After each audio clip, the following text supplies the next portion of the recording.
All right. It says we're live. I'm just checking yours really quick because there's the couple second delay.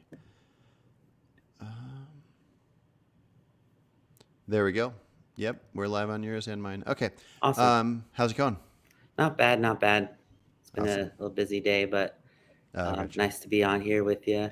I know we kind of Yeah. tried to see if we could get a little few ideas across previously, but didn't end up kind of Mhm. getting to talk about some of the stuff about the what was that?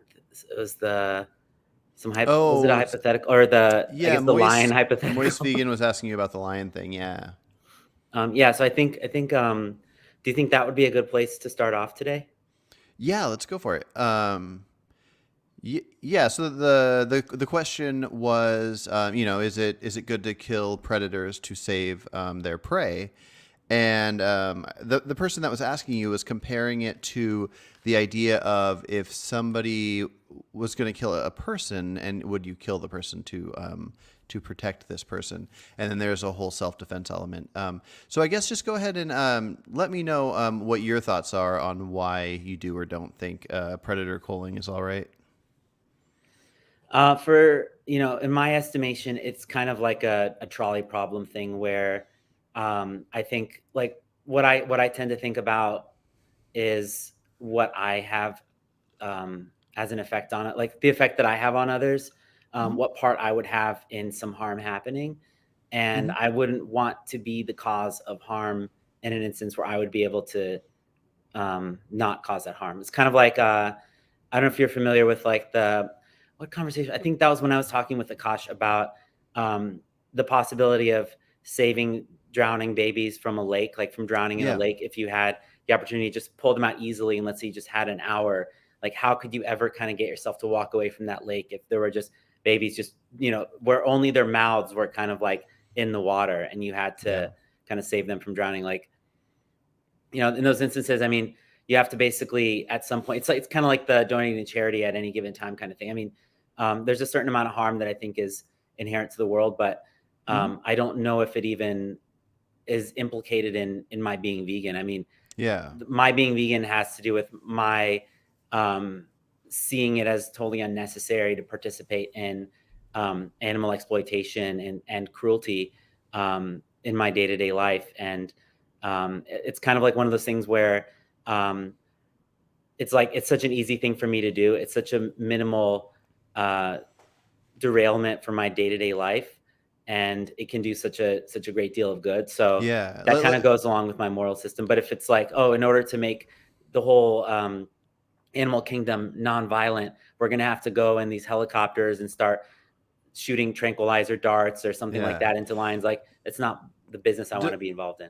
does it kind of break down to, you think, almost completely that action matters but inaction is optional? So like anything that you would do that would cause the harm, not going to do it. But if it comes down to the idea of added action, like saving something, that's up to the individual. It's not vegan to not save a drowning dog, but it would be extra awesome if you did. Right. Yeah, exactly. Like Gotcha. I think when you talk about moral virtue and say that some things are like, if you say that a passive action or a course of action is morally neutral, and then you go on to say, but I think XYZ would be morally virtuous, people tend to get really up in arms and they're like, so you wouldn't say that it's a moral obligation to save like a drowning whatever baby or something like that? And I'm like, it's morally virtuous. Like it doesn't mean that it's Hmm. a huge big deal and you need to get some like peace prize for it and get awarded for it and pat yourself on the back and gloat about it for the rest of your life. But it is a morally virtuous thing to do. It's like that Hmm. man saved a baby, you know what I mean? Like Yeah. if it wasn't a moral virtue, then people wouldn't even mention it, you know what I mean? It would just be like Hmm. they just did their obligation, you know what I mean? Like Yeah. and I think it's a humble thing to do, to pass off a virtue as like, oh, as an obligation, and be like, oh, I was just doing my obligation. But it is still a virtue to go out of your way Hmm. to help someone. Yeah, the obligation would only be involved if you're legally responsible, so like a parent or a guardian or something like that. Right. Yeah. You can't just leave a 6 month old to starve to death, even though you're not doing an action. The wrong action is just neglect; it's not actual action. But that's more of societal rules and whatnot. Okay, well, I want to push you. I want to push you on it a little bit though. So there's certain actions you wouldn't do, like you wouldn't kill the lion to save the zebra, but if it was a person that one person was going to kill another person, you would save them if you knew you could do it fine. You weren't going to be harmed. The innocent person that was the victim wasn't going to be harmed, but the person that you knew was going to kill the innocent person for absolutely no reason. Would you kill that person to save the innocent one? I mean, so we're talking about we're just in a vacuum, right? There's no legal stuff that could happen as a result of it, right? It's just like completely. Yeah. Yeah, I heard that mentioned. I don't know if it's worth getting too far into. I don't think there are any repercussions that could happen for protecting somebody and killing somebody in the process. I heard some talk about stand your ground, which is the difference between somebody basically not having to show any reason for why they do what they do. But if there's clear reasons for self-defense. Anyways, we don't need to get into that part. Yes, it's in a vacuum.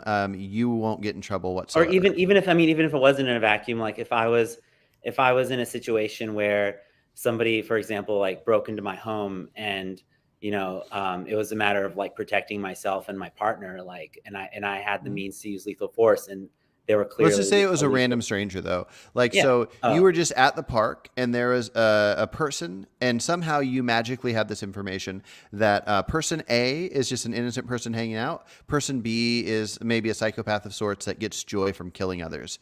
Person B is going to kill person A. And what your action only affects of if you're going to save person A. If you let person B kill person A, they're probably going to get caught, go to jail, all that stuff. But the question is, do you think it's morally to you best to save the person A's life? The reason that I have difficulty with that, I think it is best to save their life, and I think Mm-hmm. I would try to find non-lethal ways to do so. Of course, like if I think that killing is wrong, then I'm going to try to find non-lethal ways to rescue the person who's being killed in this hypothetical. But I also think that this is like it kind of the implications of saying yes to this pertain to my beliefs on the death penalty, Mm-hmm. and I think if I'm not fine with somebody receiving the death penalty for killing a person, a human, then I guess it's really, really difficult for me to say that I think it would be just in order to prevent that crime, to dole out that kind of punishment in advance almost. Yeah. Um, Well, yeah, I think you just have to figure out, and I think that's why it's good to have hypotheticals and conversations, but you'd have to figure out why you're against the death penalty. It's kind of interesting. I've always been against death penalty as long as I've been interested in politics, but I never really put much thought into where the barriers would be. And I recognize while watching a Western film, back in the Western days, at least according to the films that I watched, whenever somebody like killed some people and they got put in jail, like their group would come and tie ropes to a wall of the jail and rip the wall down, and then the guy would escape. And then I realized, like, I'm against the death penalty in the sense that I think it's best for a society to protect humans, like human life completely. And so if somebody does something wrong and they have to go to jail for life, that's to keep them from harming again. But if you can't keep them contained and they are going to kill other humans, so in that kind of case where somebody can get broken out of jail, then I would say if they are likely to commit a murder again, their life should be taken for that reason. It's almost like a self-defense in advance. mm. But if we are capable of containing them and removing them from society, then that's where I would stand on that. Yeah, I mean, I don't know if are you familiar with the Harry Potter movies? Oh yeah, yeah. Okay, so like I would want Voldemort to like not exist. I wouldn't want Hmm. I wouldn't want to keep him in some Horcrux where he could get out eventually. You know what I Yeah. mean? Yeah. Um, but what I would want, I mean, I'm not, I just think it's an overreach of state authority um, to legitimize, like, to legitimize taking of a life. Like, Yeah. I think, even state power as it is, I mean, it's basically the authorized or quote unquote legitimate use of force. That's really Hmm. all that all that government power really boils down to. Hmm. And and everything that the state essentially does is done at with the implicit understanding that if you are going to go against that, you're going against that at the threat of force being like legitimately wielded against you. Hmm. Um, whether that force is being forcibly incarcerated or a number of things that they could force you to pay a fine, and so on and so forth. I mean, I just think there should be a limit to that, I think. But Gotcha. Yeah. because Um, I don't think it should be able to extend to taking away, like, a life, because you weren't given your life by the state, and even if you were, I don't think that that would be okay. yeah. Yeah. Yeah. No, it's definitely complicated. But yeah, I want to bring it back to the predator culling thing. So, okay, so an innocent person's going to be killed. You would kill the person killing them to save their lives. You'd prefer to stop them without killing them. And then, how would you describe your reason for why you wouldn't do so with the lion and the zebra? If you're out in nature, you're in a tree, you have a gun, there's just one case, you see a lion coming up, a zebra, and what do you do? I mean, like, I don't know. I don't think that I would kill someone. Like, I don't think that I would kill somebody in that situation. Oh wait, a person going to kill a person? Yeah, I mean, I don't think I discriminate between species in that sense. Like, I think that this is a simple trolley problem. Like, if there was a train track and it was going to run over five people, and you could make it run over one person, would you make it run over one person? If Right. it's simple in the other direction. But yeah, no, I love the trolley problem, and I want to get to that in a sec. But let's go back to look at the people again. So again, let's make them not connected to you because that changes everything. It's random strangers. In this hypothetical, if you do not kill the one that's going to kill the innocent person, then the innocent person will die. You don't think it's justifiable to kill a person that's going to kill somebody else when you know for sure that they're doing it just for fun? Um, you know, uh, I'm I struggle with it because again, it's to me, it's like the state doling out the death penalty kind of a thing. Well, Maybe to think, let's just go just off yourself. Like, let's not even think of the state, any of that. Yeah, I mean, you can if you want. Sorry, I'm not trying well, to no, take your. well, let me ask you this: do you think it would be analogous if, let's say, there was a train track and the Uh-huh. train is heading down, um, let's say it's just heading down like one way, and it's going to kind of fork off into Yeah. two things, and you don't know which way it's going by default, but Okay. you like there's a center position of a switch, and you don't know what the default is, if that's up or Yeah. down, but you see clearly that you can move it up or down, Mm-hmm. and on It'll one go five side or one. there's sorry, Oh, sorry. I was gonna say five on one side and one on the other. no, Okay. Voldemort on one side and Harry Potter on the other. I Okay. would make it go over Voldemort.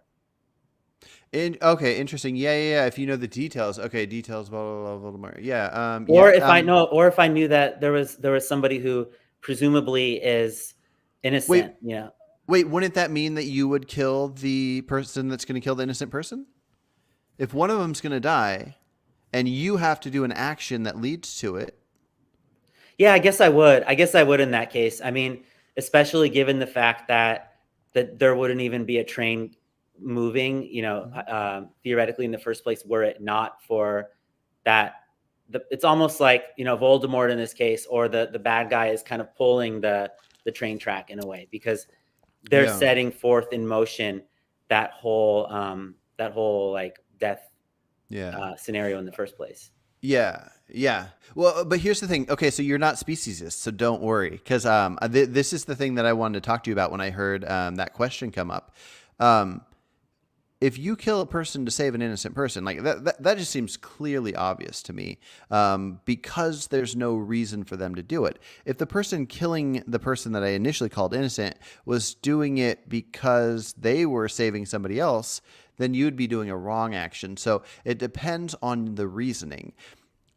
A lion, in my mind, if a lion was killing a zebra to eat it, I wouldn't care because it's doing what it needs to do to survive. But if a lion was just out killing zebras for fun and not eating them, I would totally kill that lion. Luckily, pretty much all animals, from my understanding, just do what they naturally do to survive, and they don't like torture things just for fun. Although I think I've heard there are some. But if I was a carnivore, I would eat animals. I'm not gonna do the vegan gains thing and just let myself die. And so I wouldn't expect a lion to do that. And so same thing with another human. If there was a human that was a cannibal and that was the only way to survive, they couldn't eat other meat, they couldn't eat anything else, or whatever.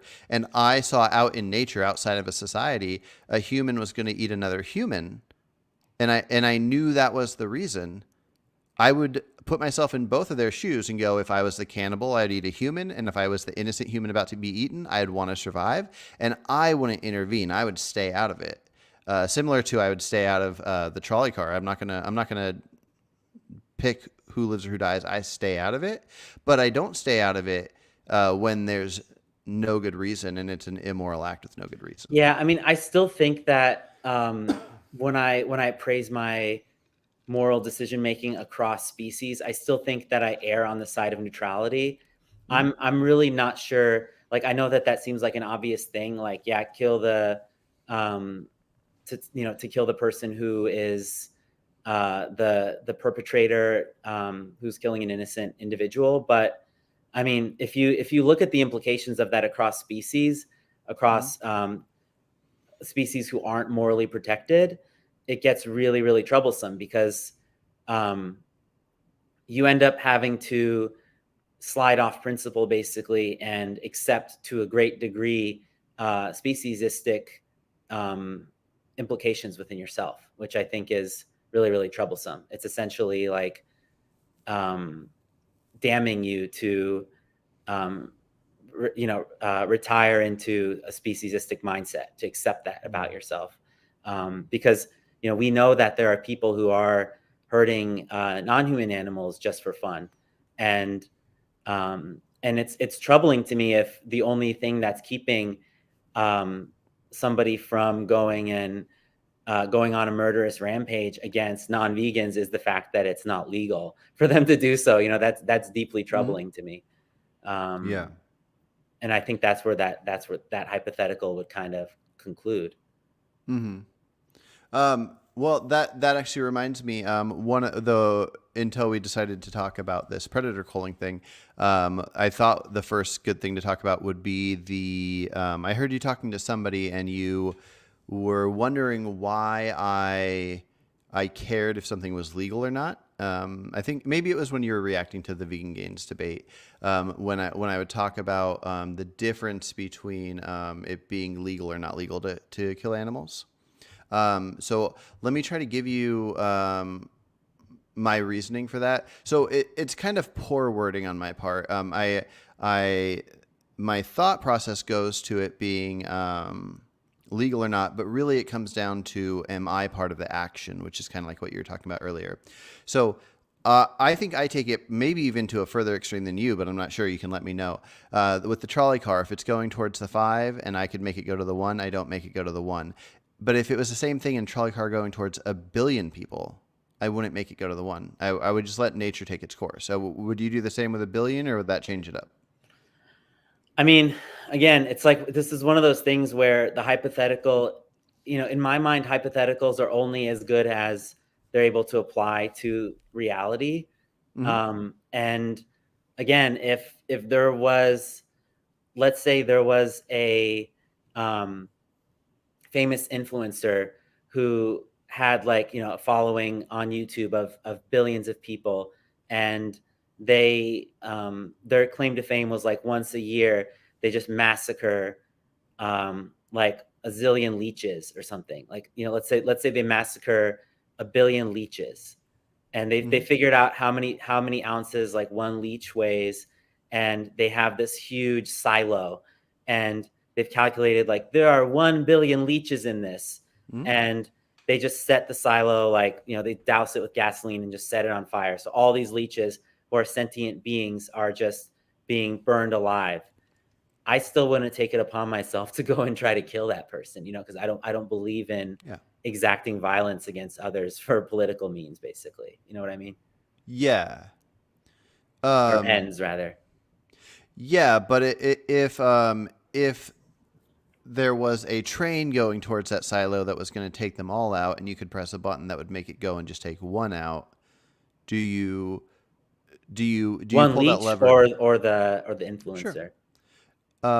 Oh, no. It would just be the equalized situation. So it could be a billion cows and one cow, a billion humans and one human. It would just be equal. So whatever. Let's go away from leeches because I don't know much about them. But yeah, let's start with Let's humans. say grasshoppers, voles. Yeah. What's your answer for humans though, real quick? Um, You know, Again, it's hard. Like, I would want to save lives. Like, I would want to save, if they already, presuming, like, okay, so if it was a scenario of like, um let's say beings who don't yet exist, and I'm just kind of thinking out loud, honestly, like, these aren't questions that I really bother myself with, mhm. to be perfectly honest. But um if it were like beings who don't yet exist, and I had the choice of like making one being not exist versus making 1,000 or 100,000 or whatever beings not exist, I'd Mhm. probably choose to make the 100,000 beings not exist. Mm. Um, but because I know that once those beings exist, they're probably going to cause a great deal of harm. Gotcha. And I think, like, I'm not anti-natalist, but I think that um, picking the 100,000 beings coming into existence would be so overwhelmingly pro-natalist that, Mhm. it would kind of be, it would be like, well, they don't already exist. They're not. There's not. Their well-being isn't a factor. There's no well-being.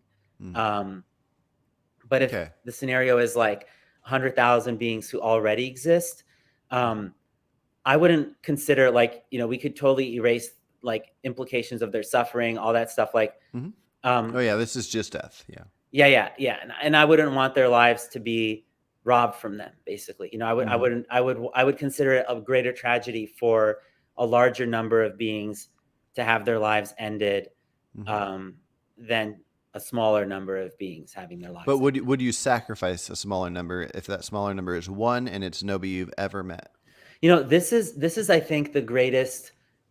What this question kind of exposes is the greatest difficulty with my moral framework, Mhm. because I don't know where that threshold is. Even Yeah. even if it wasn't 100,001, even if it was 5 and 1, I still Mhm. struggle with that. And Yeah. and Fair, that's fair that's enough. where I have my greatest inconsistency, and I really don't have an answer Okay, it's fine. for I that. was mostly just curious, but more so, I'm using it to explain my position on why the legality matters with animals, and it sort of actually doesn't. But so yeah, so I would not kill one to save a billion people, but same thing with an animal. Like I respect animal lives. I would like if there was 5 cows and one cow, and the train was going towards the five. I wouldn't switch it to the one. I would not personally affect an animal.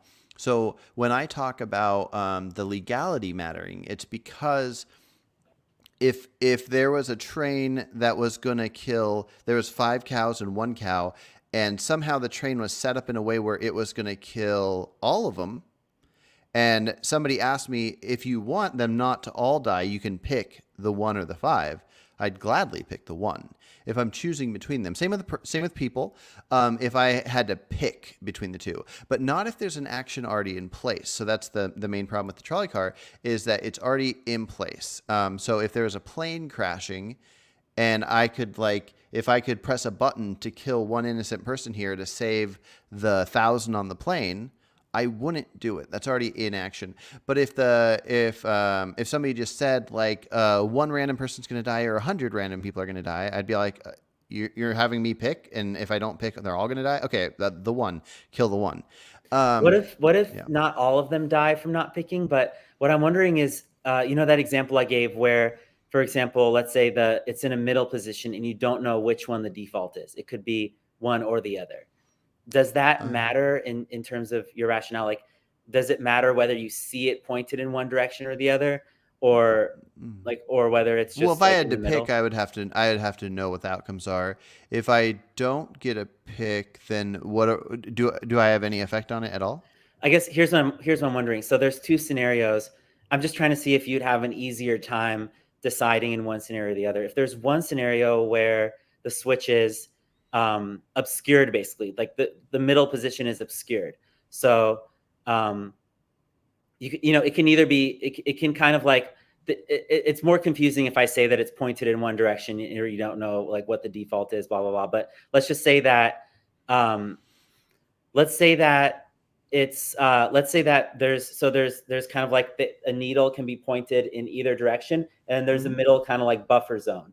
So it can be in one direction, but this much is obscured, so it can just be a little bit on one way. So it's going one way or another in all possible scenarios.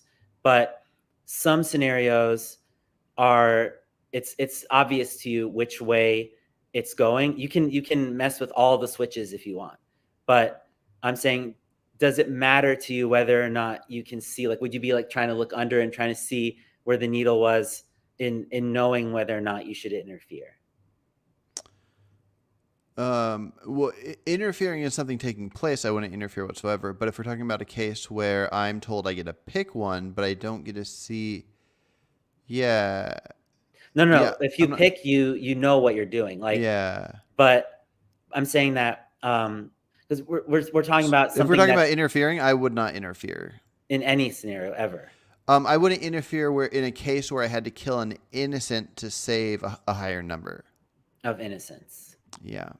Interesting. Yeah, I mean, to save them from death, I would kill all the people that are trying to kill people to save other people. But just to save from, like, say, an accident, the higher number doesn't affect me. It only starts to affect me if, like, my loved ones are involved, or if we're down to the point where only one human's going to exist. Just because we're social creatures, so we probably need another human. But yeah, that number doesn't affect me. I think I'm so rights based, and what do the people call me? A deontologist that doesn't have a threshold. It doesn't affect me in any way. But if I could try to convince people to not do wrong things when it comes to convincing them, then numbers are everything. I mean, they must be, because there would be a number of harm that could happen. A potential number of harm. Like, for example, every year, what is it, like in the trillions of animals are harmed? So my hope would be the smallest number possible. But that's because I think none of them should be harmed. So therefore, any number between 1 and the number that it's happening to would be my goal. So when I talk about it mattering that it's legal or not, is if somebody's going to kill another person, the legality is everything. It's I would just hope that the cops will catch them. But if somebody is going to do something wrong that is legal, like eating animals, then the legality affects it, because my hope would be, and it looks like what's that?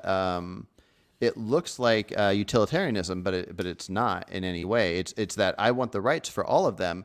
So if somebody, it's basically up to me and you and the rest of us to convince these people to do as much good as they possibly can, to not have these rights violations affected, because the law doesn't care, because it's not illegal.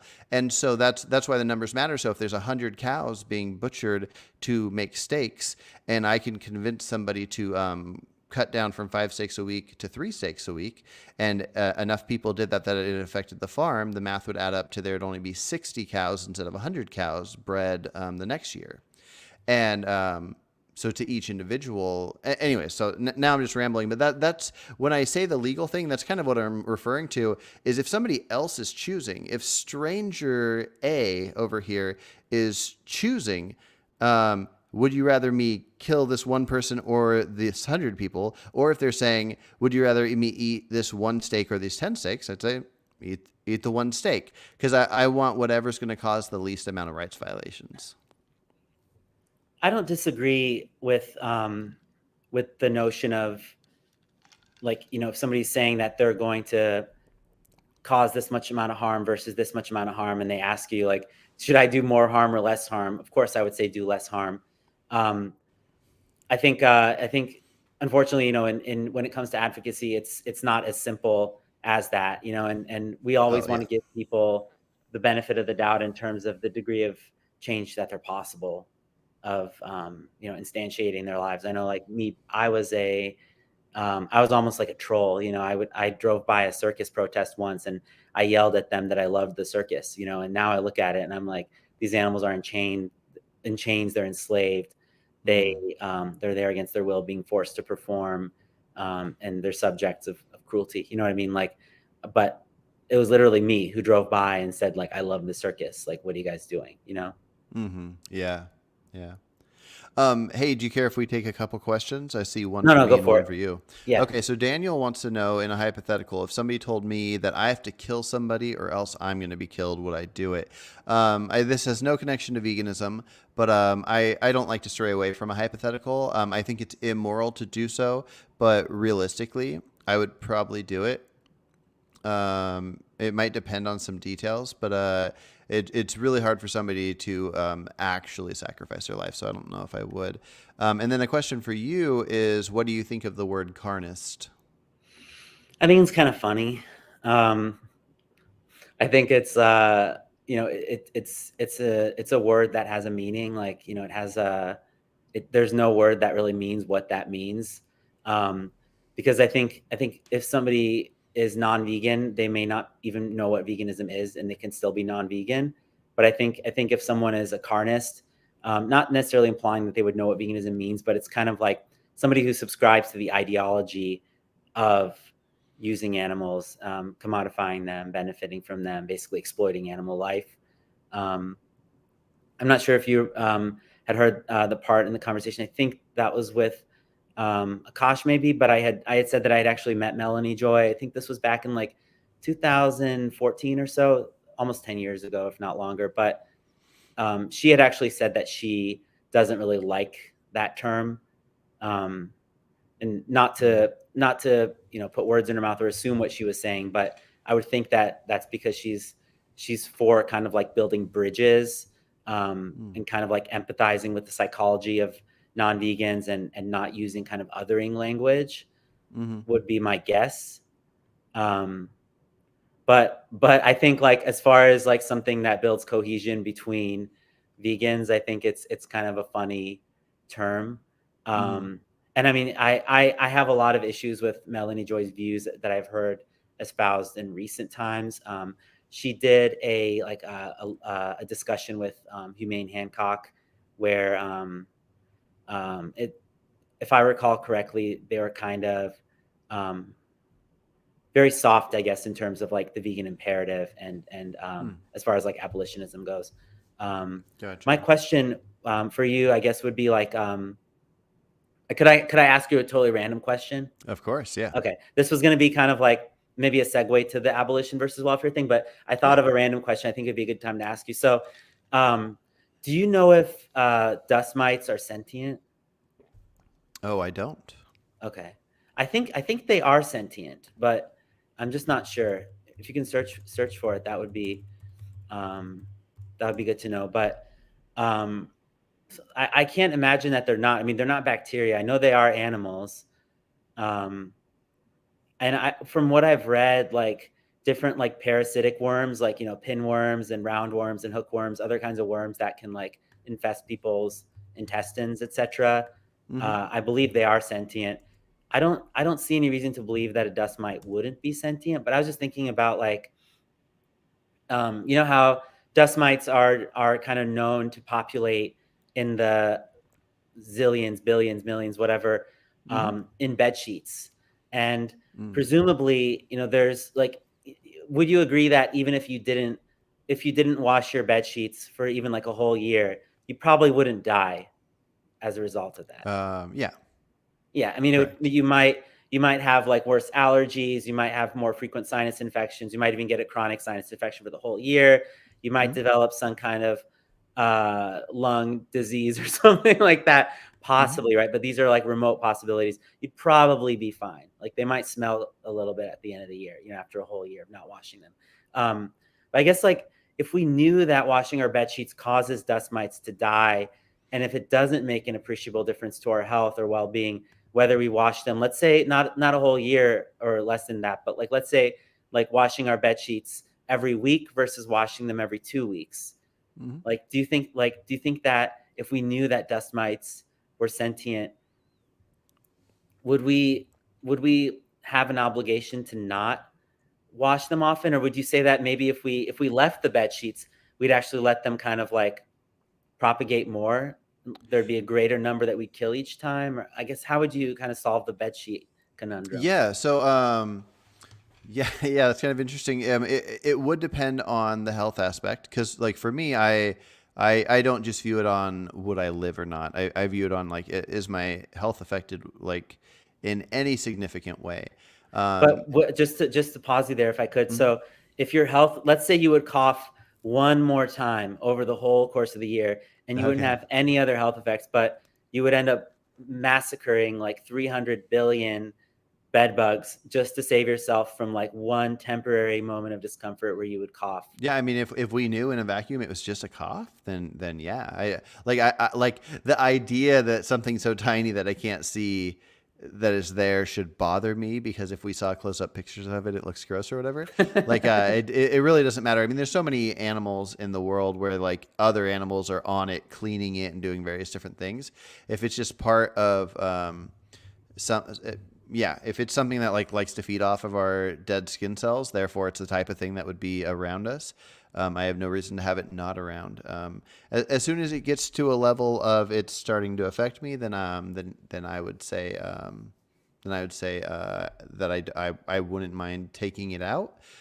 And that's me answering with the hypothetical of it being sentient. But no, it says mites. Let's see, no mites are sentient. Hmm. Interesting to know. It was just a quick Google search. I don't know. I don't know how official this is, but Yeah, I'd have to follow up on that. I'm just not sure. I know that there are also like these little like these little mites, like they're called like skin mites or something. They're supposedly like at the roots of our eyelashes and stuff like that. They supposedly mm, like go down and live in the oil glands and stuff. It's pretty mm, gross. Like if you look at pictures of these beings, like it's pretty mm. nasty. Yeah, Um, it seems weird for sure. I mean, it really depends on how it's affecting somebody. If you can zoom in and see it and it looks gross, that almost means nothing to me. It depends on what it's doing to me. I yeah, I wouldn't sacrifice much of my health.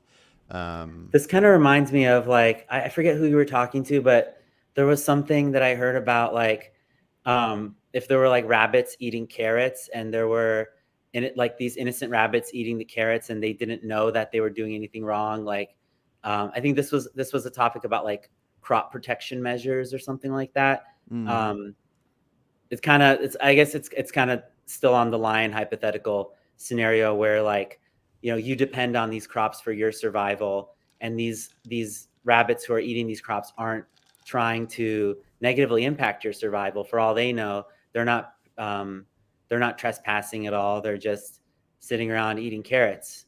mhm, And in that case, I mean,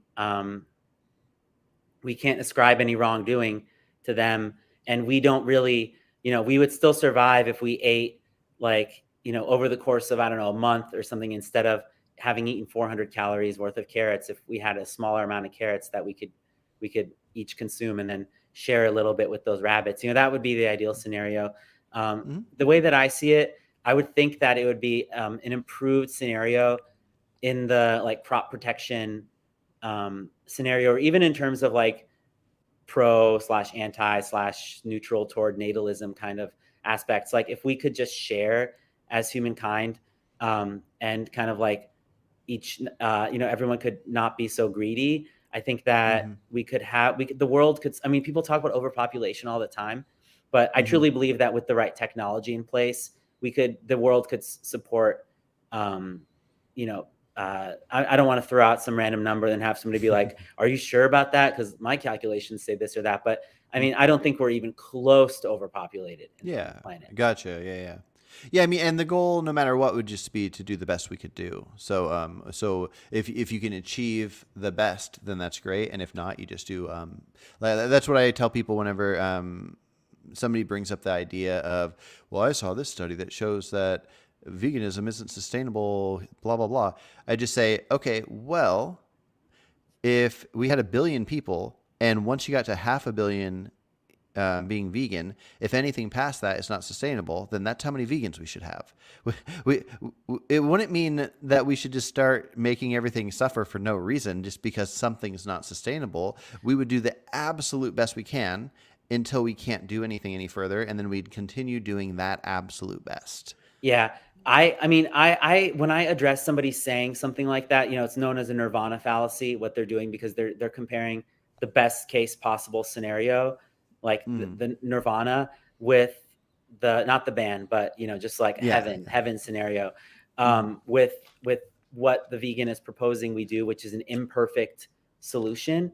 Um, the way that I would respond, I wouldn't tell them flat out like that's a nirvana fallacy, because it's not really conducive to civil dialogue at that point if I'm just immediately moving it into debate territory. But I could say something like, what would be the benefit in not adopting this, or like, why would you compare what I'm why would you like, or like, is it fair to compare veganism to the best case scenario, for example? Mm. um, Instead of saying like, why would we just cause this harm for no reason or something like that? Because a lot of times people have their reasons, that's the kind of like, that's the kind of shell in the shotgun that they're kind of like, they've already just cocked the discussion to follow up with, kind of a thing. It's almost like Mm-hmm. inviting this whole long diatribe.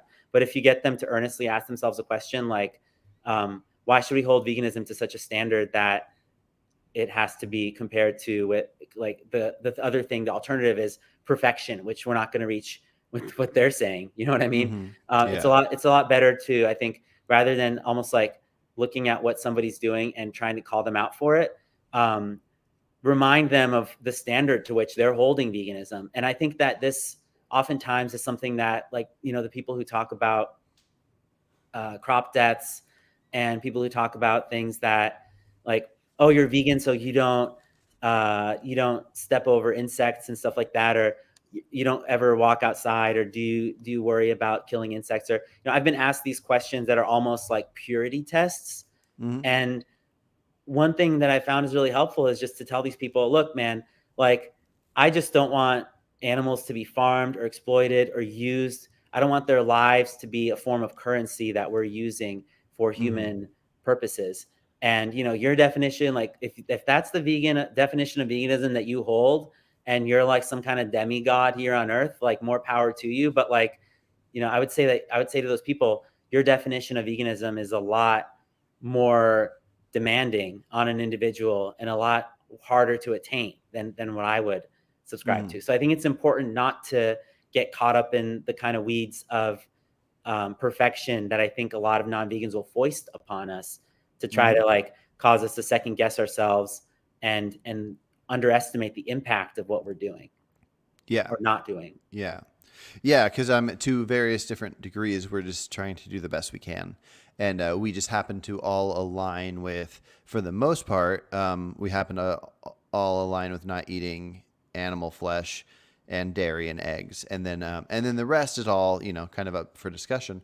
Well, I Um, would say that, I mean, I guess this is kind of segueing into the veganism definition mhm. conversation I know we wanted to have. So maybe it'd be good to just segue there. But Yeah. I would say, like, as far as what the kind of like aim of veganism is. I'd see it as a very like I'd see it as very much as a means to an end rather than an end in and of itself. Mm-hmm. So I think like, rather than saying like, okay, like everybody's vegan now, like, it's problem solved kind of thing. It's more like veganism is the means by which we obtain animal liberation, or this kind of the Yeah. state where we're not commodifying animals. Mm-hmm. And what kind of, you had a discussion, I forget the gentleman's name, but it Yeah, was about Angelo. Angelo. Yeah. Thank Yeah. you. And he had, your conversation with him had gone toward this kind of idea that I think, I don't want to misquote it, but it was kind of like this idea of so what's ethical not necessarily being what's vegan, and what's vegan not necessarily being synonymous with what's ethical. Yeah. I think there's a lot of truth to that, and that like there could be non-vegan behaviors or even events that contribute to the cause of animal liberation. I mean, there could be like a meteorite could strike down on the planet, and let's just say if it released some kind of gas that would end up eliminating all of the humans, and let's say all of the non-human animals could survive, that would lead the animals to animal liberation. But that would not be like a obviously a vegan thing. It would just be an Mm-hmm. act of God or act of nature, natural catastrophe. So I think like what veganism represents in the trajectory toward animal liberation is just the most practical, sensible way of achieving that like positive peace and that justice. Yeah. Yeah, no, and I agree. Well, here, let's look at the definition, and then we can just bounce some ideas back and forth. So, Sure. the definition that I wrote with a lot of information, it's hard to have a definition of a philosophy. And I think most people view veganism as a philosophy and actions, which you can't really have the two combined unless the philosophy itself demands action, which is fine. So I guess that's what it is. But so in my definition, I say veganism is a philosophy that seeks to extend moral consideration to non-human animals based on sentience. And then I go on to say, separate from the definition, that the goals of veganism, I say the ultimate goal of this philosophy, if achievable, would involve all humans not violating the negative rights of these animals by intentional use of force. And then one more part I wanted to read really quick. I'm going to skip around here. Veganism is a way of living that seeks to align actions with these moral considerations. These actions include actions for food, clothing, shelter, must always be on a spectrum, making it impossible to define actionable veganism. Yet invites ongoing debate about our actions and the actions of our fellow humans. If a vegan is one who subscribes to the philosophy of veganism, then one cannot be not a vegan based on their actions. So yeah, what are your thoughts on that? I think that it sounded good maybe up until just the end, I would say. I think like Right. a person's actions can certainly render them hypocrites, at least. If somebody says they're vegan and they seek to give moral consideration to non-human animals and reject the use of force against non-human animals, wherever practicable, or Mm-hmm. I guess like if it's intentional to do so, they would reject it if there's no good reason. I'm not sure exactly the wording you use, but Mm-hmm. I would see that as something that would fly in the face of somebody deciding to um, call themselves vegan, but then engage in actions that would directly involve using unnecessary or unjustifiable force against non-humans. Yeah. Well, yeah, and then it would come down. Well, let's try two things. So one, if you're into some role playing, do you want to pretend to be a person that you would consider not vegan that maybe would be attempting to subscribe to my definition of veganism, and then you could throw an idea at me, and then I could try to counter it? Sure. Okay. Okay. So like, um, let's say that I'm someone who is, let's say I'm eating regeneratively farmed cows and who just eat grass all day. They're not grain finished. They're 100% through and through grass-fed cows. And let's say I'm going down to a stream and fishing for a few fishes. I live totally off the grid. I use only solar power. I don't use any kind of internal combustion engine stuff. Like I just ride a bike to get anywhere I need to go. Maybe I use some public transportation if I'm like in a bigger city or if I need to go to a city, and um, those trains, buses, etc., are just going to do their thing anyway, whether I'm on them or not. And basically, I still eat animals, but I'm not engaged in any kind of um, intentional harm against non-human animals as long as I can help it. And let's say that I have access to grocery stores and I could just buy produce instead, but I would consider that, let's say, more harmful because I might run over some rodents in my car accidentally, or I'm concerned with some kind of damage that might happen to the environment, or maybe even to my car's engine. And then, I wouldn't be able to extend the length of my car, the life of it, that I could enjoy it for, someone else could enjoy it, et cetera, et cetera, et cetera. So but like I would say, I would consider myself vegan because I'm not exploiting any animals. I'm not being unnecessarily cruel to them. I just catch one fish and kill that fish quickly, and another fish would have eaten that fish anyway. And the cows, they have a great life, and their life is ended in 10 seconds, and they wouldn't have even existed if they weren't regeneratively farmed, kind of thing. Okay, so I might ask a question like why do you think it's justified, or like why do you think it's justified to eat those animals? For my survival, for my health. Okay, so for your health. Okay, so then I might say something like, do you think it's acceptable to eat unhealthy animals, or are the details of the grass fed and all that, that's what you're convinced of is healthy? I'm sorry, could you repeat that last part? So for your survival, for your health means that you're consuming what you think you need to be healthy. Is that Yeah, correct? to have a healthy, balanced diet. Okay, so As an if I were omnivore. to say like, hey, it seems like there's a whole bunch of studies, and here's some that show that you can be healthy being vegan, or sorry, not being vegan, healthy eating just whole foods. What would your reaction be to that, or what could it be to that? Uh, it could be, it could be that I think all these studies that show that are funded by special interests, and even if it declares that there's no conflict of interest in the study, that people got paid off under the table, and I don't trust the Okay. data. Or I could say, I could give you anecdotes. I could say that I had Well, a that's friend. fine. That first part's fine. So, would you say that you're thoroughly convinced that that's the healthiest you can be is consuming these animal products? Okay. So what I would say to that is that, yeah, hopefully you can be convinced in the future to that it's healthier to go a different route, and hopefully you will go that route that would cause less harm to animals. Even though I want to see a vegan world, what I would I wouldn't feel comfortable convincing anybody to do something that they think they'd be declining their health. So in that case, I would consider if that person's being honest, which obviously anybody now, somebody that we might call a carnist could be like, I'm a vegan, and they're just saying they're vegan. And then we're like, yeah, are you really vegan? They're like, no, I'm not vegan. So anybody can say whatever they want. So if somebody wants to subscribe to something, because if they read a definition and they go like, this fits me, I would never want to harm an animal just for fun. I'm not going to eat chicken nuggets. That's bad for my health. So I'm not going to kill an animal just because it tastes good.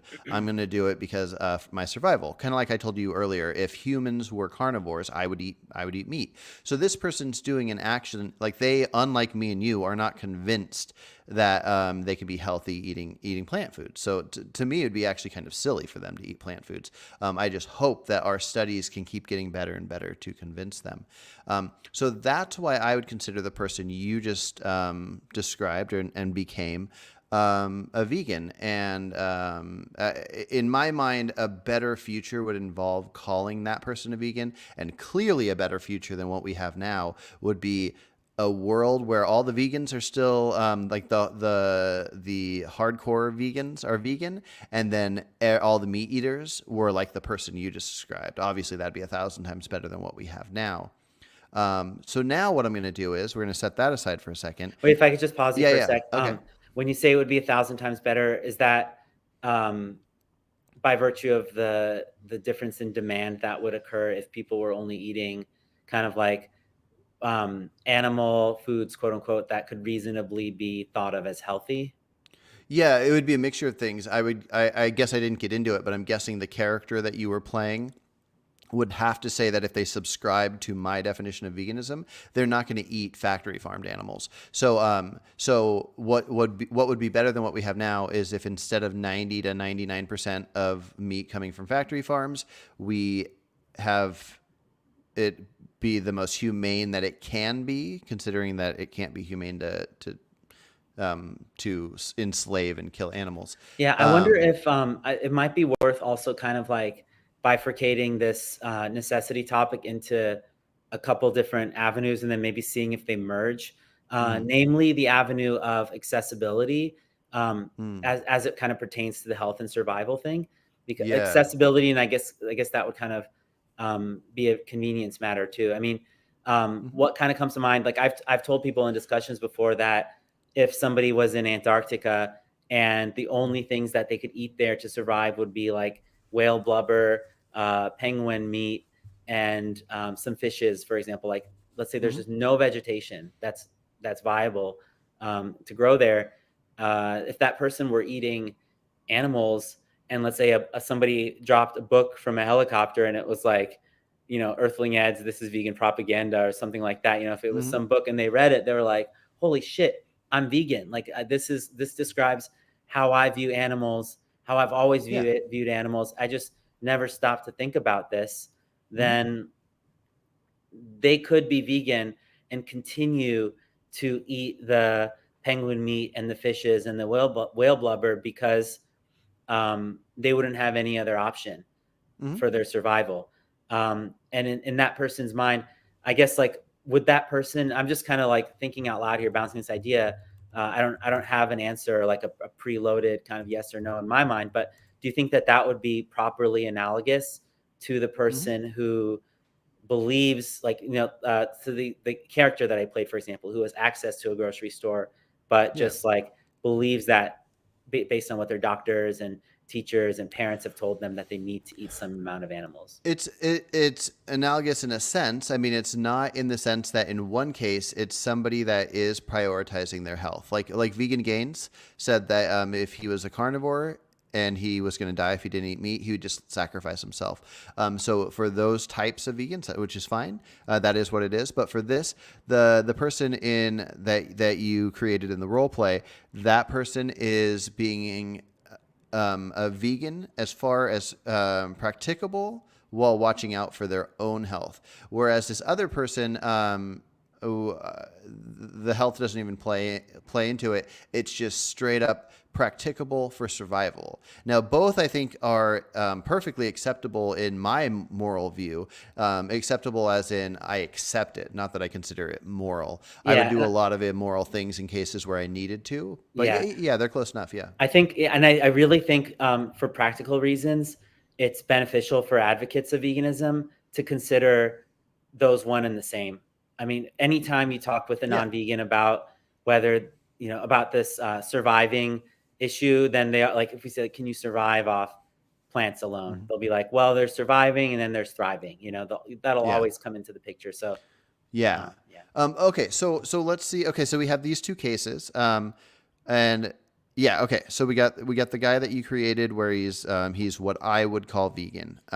Now let's look at somebody that the current vegan society definition would call vegan, which is just anybody. But let's say that this person is, and I know you've dabbled in this topic recently, and I'm very excited about it. And I actually brought up a line that you said about this to somebody I talked to recently. But let's say somebody is vegan. They do not consume meat, dairy, eggs, honey. But let's say they're overweight. They're 200 pounds overweight. And I don't know what the exact numbers would show, but when they consume their food, they're consuming like Impossible Burgers, or they're consuming vegan donuts, vegan cakes, all this kind of stuff. Their intentions are good, but animals that we know are sentient, many insects, birds that eat the insects and crop deaths and die, rodents, all these different things. If they are consuming the, basically the question would be, is it practicable to not be overweight?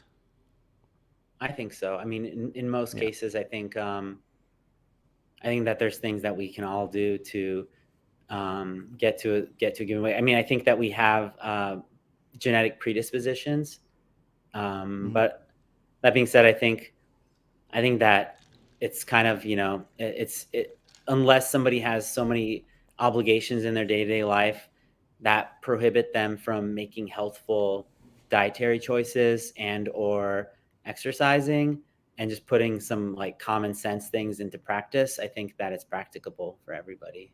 I think it takes Gotcha. some discipline. Discipline Yeah. isn't easy. Oh, it's not. No, and I know very well. I mean, I'm still a bit overweight, and I've been eating pretty much just whole food and trying to just be as healthy as I can for a couple months now. But it's tricky. Food is addictive. But here's the thing. In the same sense that somebody, almost every vegan I talk to tells this guy that's always in the chat, who is vegan except for he eats like one spoonful of honey a month or whatever, that he's clearly not vegan because he eats his honey or whatever. So I think it's safe to say, based on the Vegan Society definition, that anybody that is overweight intentionally, and I think part of it would involve the knowledge of crop deaths, which is easy to make knowledgeable. That by that definition, they wouldn't be vegan. The only reason we would want to call them vegan would be to make outsiders feel that it's not the hardest thing to be as vegan. I think that there's something to be said for the fact that within the vegan society definition, at least, there's this idea that a vegan is an individual who would avoid cruelty toward, exploitation of, and cruelty toward animals. Um, Okay. and I think there's also something to be said for like, the previous iterations of the definition. I was taking a gander at the Vegan Society's website. They have a history section about the definition of veganism, and they had talked about previous definitions, previous iterations, and one of them was saying that we just should live like saying man. I mean, it was kind of just reflecting maybe the sexism of the time, but it was basically just saying like man should live without exploiting animals, I think. And then maybe an Hmm. updated one was like man should live without exploiting animal life for, and then there were given, purposes listed like food, maybe clothing, entertainment, etc., or for any other use kind of stuff. Hmm. And I don't think that growing crops that entail harm being perpetrated upon non-human animals is an example of exploiting animal life. You know what I mean? Okay. Well, let's try to figure it out. Let's look at it. Okay, so exploitation, the action or fact of treating someone unfairly in order to benefit from their work. There's Yeah. various different Yeah. definitions, but okay. So let's see. If I were to create a concoction that could be consumed, and this concoction would attract deer, like a deer would find it desirable, and it also would kill a deer without ruining its flesh, as far as what a deer eater would call ruining. And I put this out in the forest. So as soon as a deer smelt it, it just ran over, wanted it really badly, consumed it, and died. I guess before looking at the actions afterward, would we consider that? I guess the actions afterwards is what makes it exploitation if No, you no, eat no. it. It's the purpose. I mean, Okay. it's the like I think what you're referring to are like pesticide use basically and things like Yeah, I that. mean, I'd compare more so to like rodenticide, because a pesticide, I don't know if it attracts them. But yeah, either way, yeah, Yeah, I mean, I'm saying pesticide non-specifically. I don't even yeah, really you're like fine. the term. I don't think that any animal is really a pest, but maybe mosquitoes, Yeah, but and fleas. right. But like what I would think of in that scenario is that is the intention behind it, and you're not Hmm. The with intention is the to kill so you can eat. yeah, and I wouldn't see that as exploiting of the life um Hmm. because here's the thing. I guess this is maybe what you were getting at when you were saying maybe it does depend on the kind of the actions that you take afterwards, because um, you're not making you're not using that life, you're not exploiting that life for a given purpose. In other words, if those animals weren't there, if you were just super paranoid, and let's say all the potential predators of those crops had already gone extinct, but you were just lacing those crops with rodenticides or pesticides or whatever kind of poison that you want to talk about, it's not to your benefit at all. You know what I mean? You Hmm. don't benefit from the idea unless you think you're really cool walking around like lacing your stuff with like rodenticide and stuff, and you're like, yeah, wait till those rabbits, stumble upon this. You know what I mean? Like maybe in Hmm. that case you're exploiting the idea of a rabbit. You know what I mean? Archetypally speaking, or something like that. But Yeah, but I do get what you mean, and that is a good point. But you are doing an action knowing the outcome, with the outcome being what it will be. What I like to compare it to is the idea of like purchasing meat. Purchasing meat, the purchaser and the eater did not do the action, the exploitation. They are just putting it in demand, and then because they put it in demand, that's why it takes place, which no, is no, why no. we call that I wrong. think I don't think so. I think in the case of demand, you know that this act relies on the animal dying. You know what I Hmm. mean? It's the animal dying sets the chain of inputs into motion. You That's know what how I mean? that's how pesticides work. No, because the growing of crops doesn't depend on animals being killed. It's an unfortunate and unintended consequence. It's like a It's it's not it unintended. no, it is. Hypothetically, it could be unintended, but if No, it, it is yeah. unintended, because you're not inviting animals to come. Like, I think there's even a difference between making, let's say you make the poison scented in a way where they're going to attract animals to come out of the forest and eat those things, Hmm. you know, and then they're dying, you know what I mean, as opposed to um, them being toxic to those animals. You know what I'm talking about? Like, I don't think it's the ideal scenario. I think that ideally we would want to be able to grow crops and by means that don't involve hurting non-human animals. But Hmm. but I definitely see a big difference in paying somebody. Basically, it's like a hitman scenario in the case of animal farming, Hmm. versus in the scenario of putting something out to protect your crops, and then an animal happens to stumble upon it, and then they're not able um, to continue living, basically because they did that. I don't think that you intended for that to happen to them. I think that you intended for that to happen, for your crops to be protected, and I think Hmm. that you intended for that to happen if the viability of your crops was threatened. But again, I don't even think that that's an ideal scenario. I mean, I'm not comfortable defending that position. I'm not comfortable defending the use of pesticides really that strongly.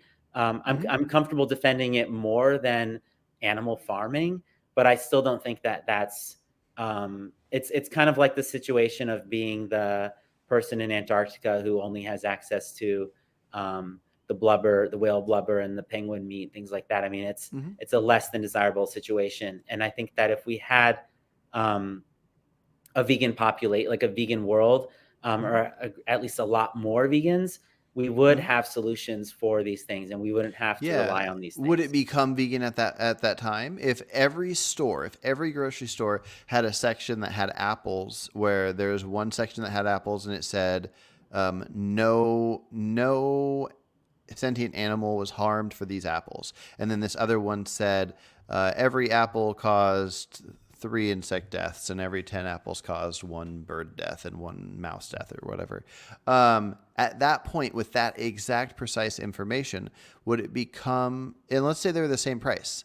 I don't know why anybody would want to purchase the This other is one. kind of like that restaurant menu thing, right? Like Yep. if you Yep. had like next to the calories, if you had a breakdown of deaths. Yeah, I think I believe that when you know better, you should do better. And I think Hmm. that if you have a way to minimize the amount of deaths that you're causing, Hmm. when you contribute to one thing versus another thing. I think that especially if the costs were the same, I think that it'd be very hard to justify eating like the skillet cookie with the ice cream, causing hundreds more deaths than, you know, as opposed to eating the, let's say, I don't know, the lettuce wrap with falafel and cucumbers or something like that. If you knew that it caused a lot less death, you Yeah. know what I mean? Like, I think But so is it a vegan topic though? I'm not sure. Okay. I there's things that I do out of concern for non-human animals that I don't know if it has anything to do with veganism. For example, Hmm. there's this coconut thing. I don't know if you heard me talking about it in another stream, but in the Philippines, there's monkey slave, or sorry, in Thailand rather, maybe in the Philippines too, but definitely in Thailand, there's enslavement of monkeys in the harvesting of coconuts. Hmm. And people have looked into alternatives like growing like modified trees that kind of like sit lower to the ground so humans can pick them. But what happens otherwise is that basically people go into the forest, they shoot these monkey families, like the parents and stuff, who are going to try to defend the babies.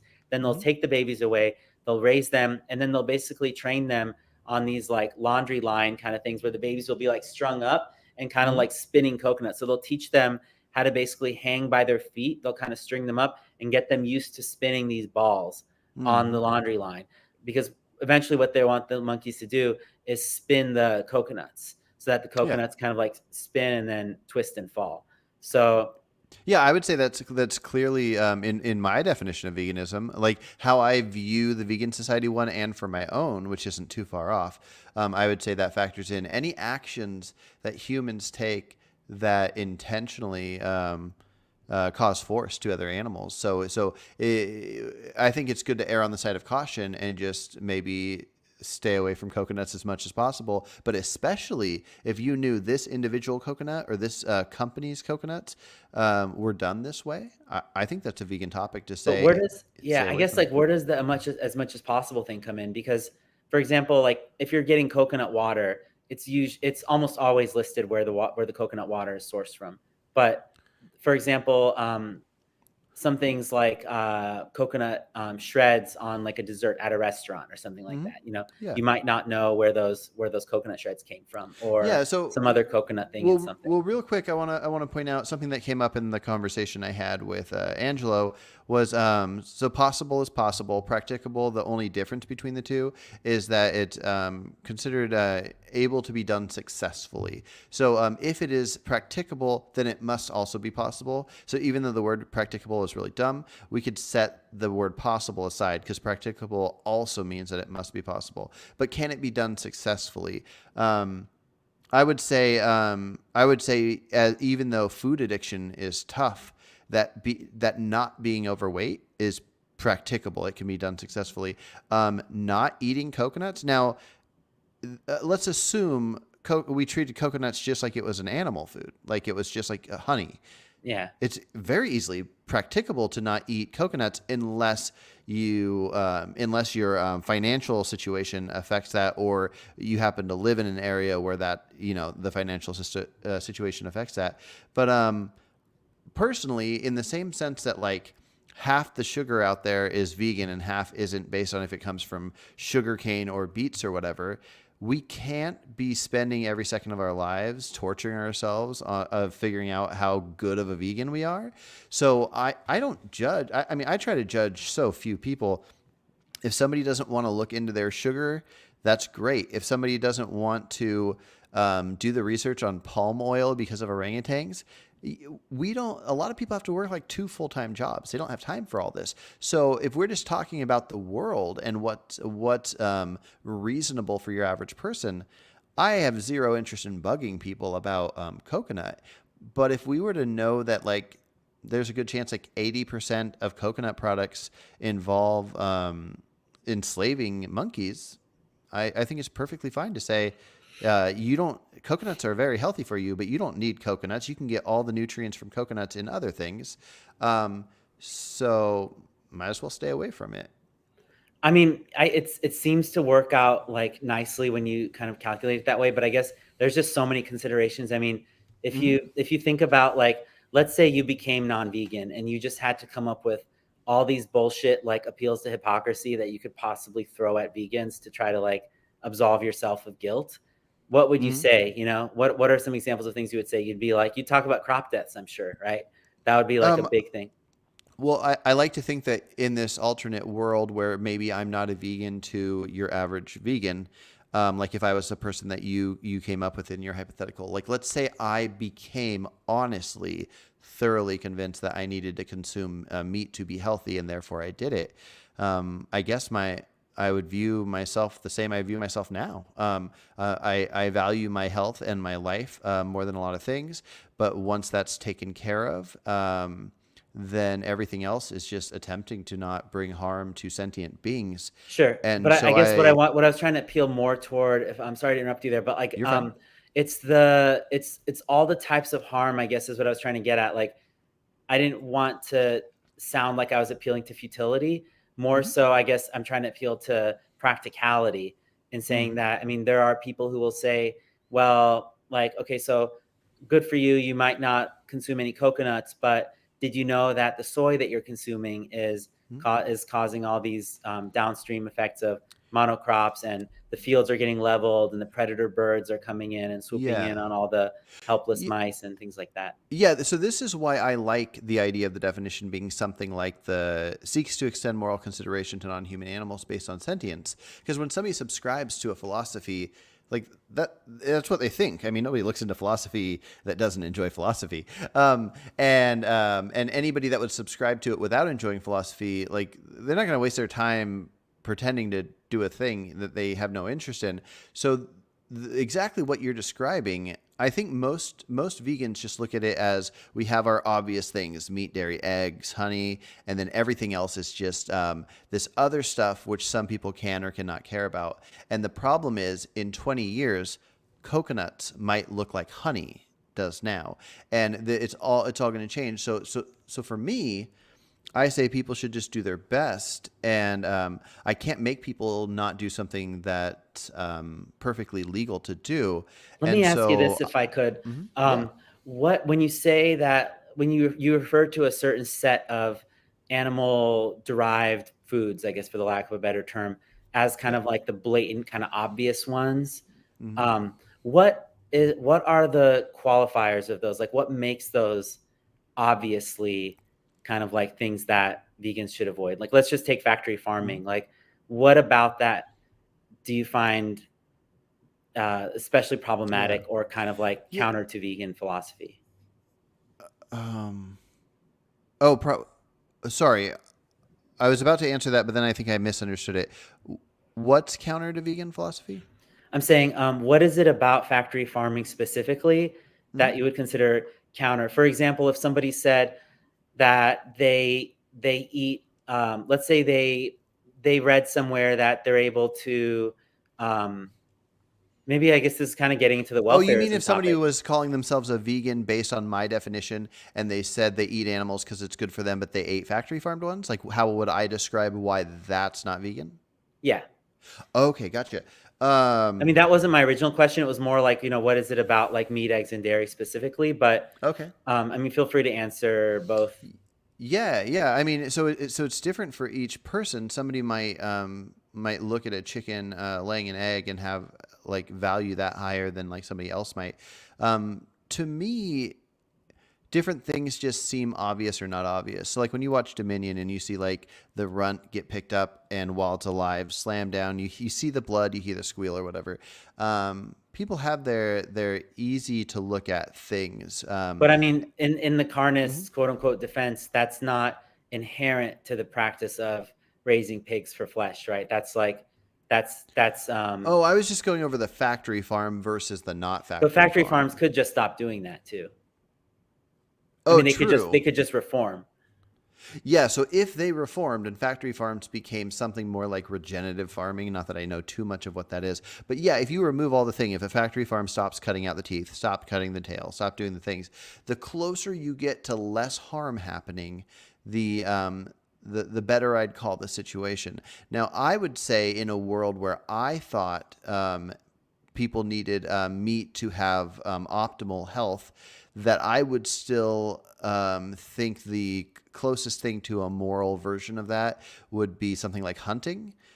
Because the idea of taking something and breeding it, every time you see a negative, right, when you see this issue happening, each issue is bad, and if you can get away from that bad, then you're good to go.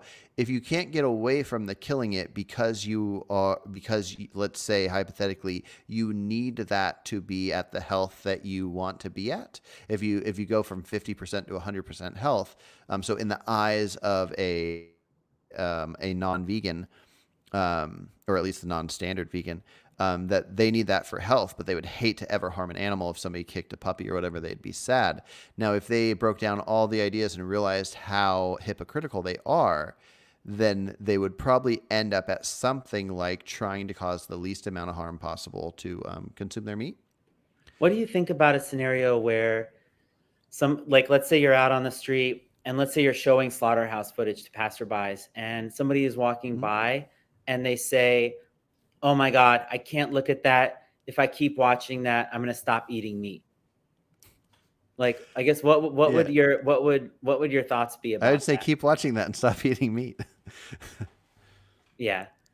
Um, um, it's just yeah. kind of interesting because even in the cases of like when we talk about like high welfare scenarios, I Mm-hmm. mean, I would think that a lot of times if people actually kind of expose themselves to what's actually happening in those scenarios, like especially the slaughterhouse floor, that kind of thing, I Yeah. mean, they would still be horrified. It wouldn't matter if and of course, like, you know, these quote unquote high welfare farms that we talk about, Mm-hmm. I'm not saying that it's better or worse. I'm just saying they all go to the same slaughterhouse, Mm-hmm. whether they're factory farmed or kind of high welfare farmed animals, they're shipped off to Mm-hmm. a slaughterhouse unless they're being slaughtered and packed on the farm itself, which is exceedingly rare. And I'm not saying it's better. But I Mm-hmm. think a lot of times when we consider these welfare um, there have been investigations that look into what the conditions are in a lot of the different farms that people will tout as being high welfare. And lo and behold, the conditions are horrific, and yet Yeah. these places are like high welfare certified. And I think that something that it eventually does is like it kind of takes away from um, the overall message of not viewing animals as just basically having the basic right to their life if we focus so much on the treatment. Like I've seen cases where people will basically like get so hooked on to like basically single issue campaigns Mm-hmm. where it's almost like they're implicitly advertising or not advertising maybe, but signing off on, I guess, the Mm. alternative uses of things. Like, for example, fur is like a really low hanging fruit, where, I think if I understand correctly, you're more of the idea that like if we could get fur abolished, that'd be great. And it would kind of be like a good Mm-hmm. first step and incremental step and things like that. And I don't know that I necessarily disagree. I don't think it would be a bad thing if the Mm-hmm. sale of fur was banned, let's say nationwide. I don't think that would be a bad thing at all. I would be happy if that happened. Mm-hmm. But it kind of reminds me of like, I don't know if you're familiar with this dog and cat meat trade act, but it's something that former President Trump actually signed into law, where he made, I believe it's the sale or the trade maybe of dog Mm-hmm. and cat flesh illegal in the United States. Mm. So um, I don't know. Like, do you think that it's not a tongue-in-cheek question. It's more just like kind of like I'll just say, I guess maybe it is a rhetorical question though. I don't Mm-hmm. think that this really impacted the dog and cat meat market in the US very much. Yeah, it might not. I mean, I think laws are everything. I think that without laws, like in a sense, nothing matters. If it wasn't illegal to kill people, then we'd have more people killing people.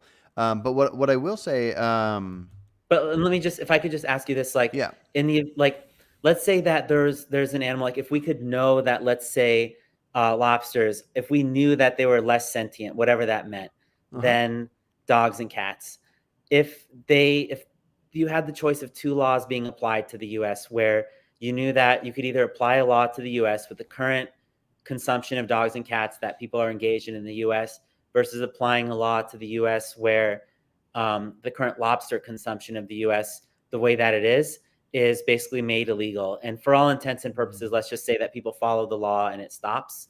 Isn't it better to basically to do the thing that I guess actually has an impact, to put the Yeah. laws into effect that actually impact Um, society? yeah, maybe. I mean, I don't want to make a stance at this moment on if it should be illegal to eat meat, because it's just so complicated. Yeah, But and I'm not but asking I you to do agree with that. you. But yes, it would be better to make a law to make it illegal to cut out pig teeth than to make it illegal to sell cat and dog meat, for sure.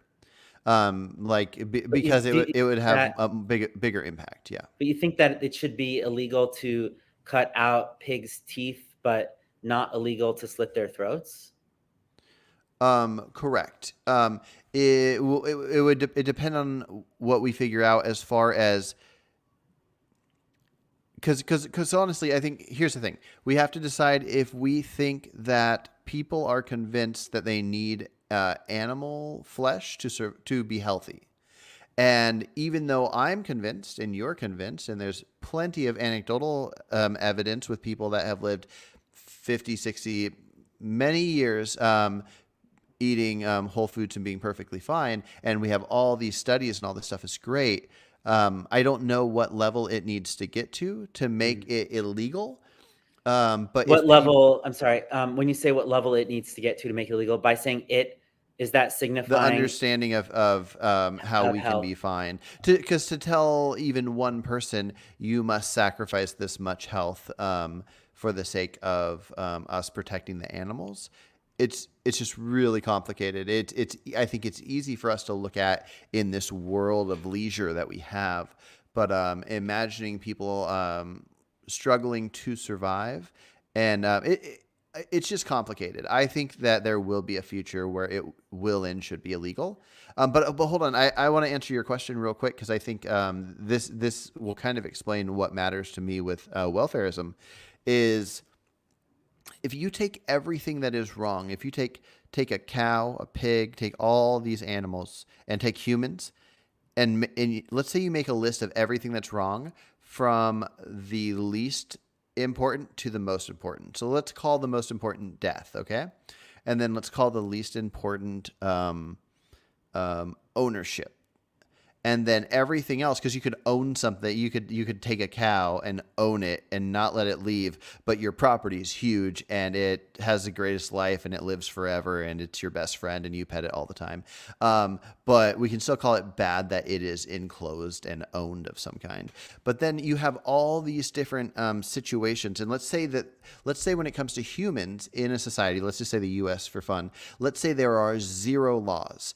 You can do whatever you want to an animal. You can stab it for fun. You can fornicate with it. You can do whatever you want. You can It's eat kind of an animals. interesting example because in my mind, the presence of a legal system is what um, is it's almost counterintuitive to think that a legal system allows ownership of other animals. You know what I mean? It's almost Mhm. like the way I see legality is it's something that it should protect beings from being owned. But Oh, for but sure. yeah. I think it should, but let's just say let's say in this society because there currently are laws about dogs and stuff. That football player kicked a cat and got in a lot of trouble. But let's say there are no laws involving non-human animals, and there are laws involving humans, like stealing from each other and killing and all that stuff. Okay, but imagine a list to whatever the worst thing is right before Yeah. death, and then the worst thing before that, and you have Yeah. all these things. You have cutting pig's teeth. You have all these different things, and none of them are illegal. In my mind, what we should try to do is get as many of these billions or trillions of possible things you can imagine illegal until they're all illegal. If it is legal to stab a cow over and over, but keep it alive and then keep stabbing it, that should become illegal. Now, that doesn't mean that I think, oh, okay, it's okay to kill them and eat them and whatever.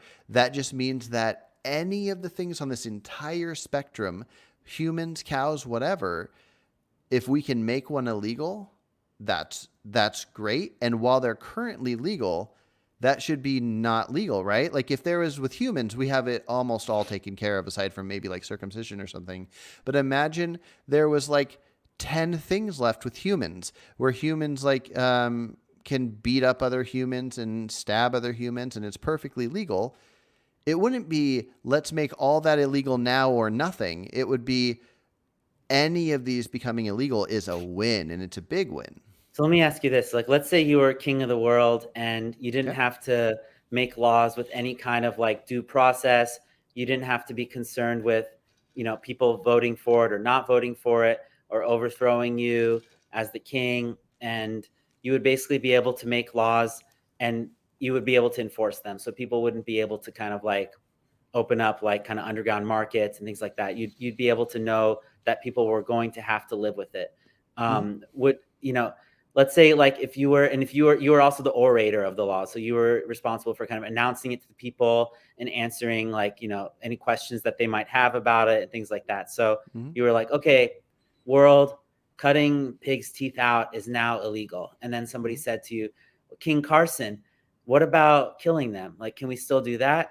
um, you would say yes, right? And then you would say basically like, I don't think it's the time yet to make that act illegal, right? Or is that a I think so. misrepresentation? I don't know. I'm torn. If right now it became illegal to kill and eat animals in the U.S., I don't think I would fight it. I just don't know. And in Yeah, why fact, on earth would you? if it was up for a vote, I think I might vote for it. I would just be, I just, I I mean, there'd be wouldn't. other things to Mhm. consider, of course, like what Yeah. happened with prohibition and underground markets and things like that. I mean, of course, Well, I'm and not worried also, about that. If something's wrong, I think it should be illegal. And then if people do it in a bad way that causes other harm, then that's just something that we would try to fight. But the wrong thing, if it should be illegal. But I no, guess I what I'm just yeah. I was going to say what I'm trying to get at is like with the king scenario is that basically there is to some level some implicit understanding of being complicit with something if Hmm. if you say that like if you say that XYZ actions are wrong and should be abolished, you ought to have very good reason for not wanting, ABC actions against the same set of victims Hmm. to remain legal. You should have very good contextual reasons for those things remaining legally okay to do. You know what I mean? Especially like, if somebody were to run the name the trait thing against you and just be like, would you feel this way against humans? Like if you knew that there was a group of humans who were the victims of institutionalized discrimination and they were having bad things happen to them, would you hold that they should be having these bad things happening to them short of death be made illegal, but that they should still be getting killed totally, for Yeah. arbitrary discriminatory reasons? Yeah, so the reason name the trait doesn't work specifically for me and with laws is because I don't think laws on humans should be based on morals at all. I don't think we need to. We can get around that completely. I think laws when it comes to animals are all moral based. Somebody could ask you to name the trait on that though too. I'm not Mhm. asking you to do those things. I don't Mhm. particularly like employing it, and I don't really see much. But it would come down to something like the crop death thing. Like we can say, we can word however we want of what leads to these deaths. But if we intentionally do a thing that causes these deaths, we can say like, there's a certain amount of value we have for our own health and our own survival. So even though we don't want these insects dead, if this is our only option right now, we will let this happen. I guess But I'm it's not the nervous only not. option, right? It's like let me ask you this. I've Well, been wanting to until ask. it's not. Well, it is in a sense, right? Like you're probably going to eat something today that caused crop deaths. Sure, causing harm. Yeah, I'm not talking about that, but I Mhm. mean, just like I thought we were on the topic of making flesh like illegal or not. Yeah, I was just comparing it to that. I was saying like in a perfect world where we can advance things and make it illegal, and we figure out a way to make crops that don't cause the deaths, then we do that. So same thing where if we can figure out a way to make it to where everybody can thrive and survive and all that good stuff and have good health without killing animals, that should be the law. That Yeah. should What be do you yeah. feel about like, well, I mean, without killing animals, I guess that's convoluted, right? Because of aforementioned crop deaths and stuff. But How would you feel about, Mhm. like, what I was trying to say earlier? I don't know if I kind of wasn't really clear on this, but like the exploitation of and cruelty to within the Mhm. vegan definition is, I think, really important because the way that I understand it, it's not exploitation or cruelty; it's both. Mhm. Um, and I guess how would you feel about? It's almost like a trait stack in a way. The trait of this harmful behavior, which involves exploitation and Mhm. cruelty. Like, I guess. Neither of those words mean anything to me. Hmm. Well, the reason, so I reword it in mine. I don't know if I reword it, but the way I change it is negative rights to these animals by intentional use of force. So I don't care if it's described as exploitation. I don't care if it's described as cruel. I don't think we should do any use of force to animals. Different people could call things cruel or not cruel. Somebody might say a 5-year-old on a horse isn't cruel because the 5-year-old's so light. I don't think we should do any force whatsoever. So that detail just doesn't matter to me, which is why with the crop deaths, the only reason I'm fine with crop deaths is because I think the healthiest thing, I eat organic stuff, but I think some crop deaths comes from that. So if the healthiest thing for me to eat and consume and be healthy, which I'm convinced of, would be fruits, veggies, nuts, seeds, just whole foods, and that causes some crop deaths, um, in the nicest way possible. I don't care. It's a bummer, but I'm going to consume these things to be healthy. But I would consider it, even if these words that we might say matter to us, like exploitation and cruelty. If I eat a vegan donut that is not going to help my health, and that kills sentient beings. I'm not saying we have to be the most perfect and like affect our lives, like saving the children in the river nonstop or whatever. We have to live still, but if I can stop and look and go, that vegan donut, I'm addicted and that looks good and I want that really bad. If I consume that, it doesn't matter if I'm overweight or not. That is not healthy for me. That's not a thing that any animal's body wants in its body. And by wants I mean like as far as nutritious. Um, and sentient beings died for that. I don't care. I don't care if it's called either of those two words, Exploitation, exploitation cruelty, or yeah. cruelty. Yeah. Um, which there is cruelty, but you could define it as the cruelty wasn't caused intentionally because the pesticides were left and then something came to it. That seems like a way for somebody to get out of something happening.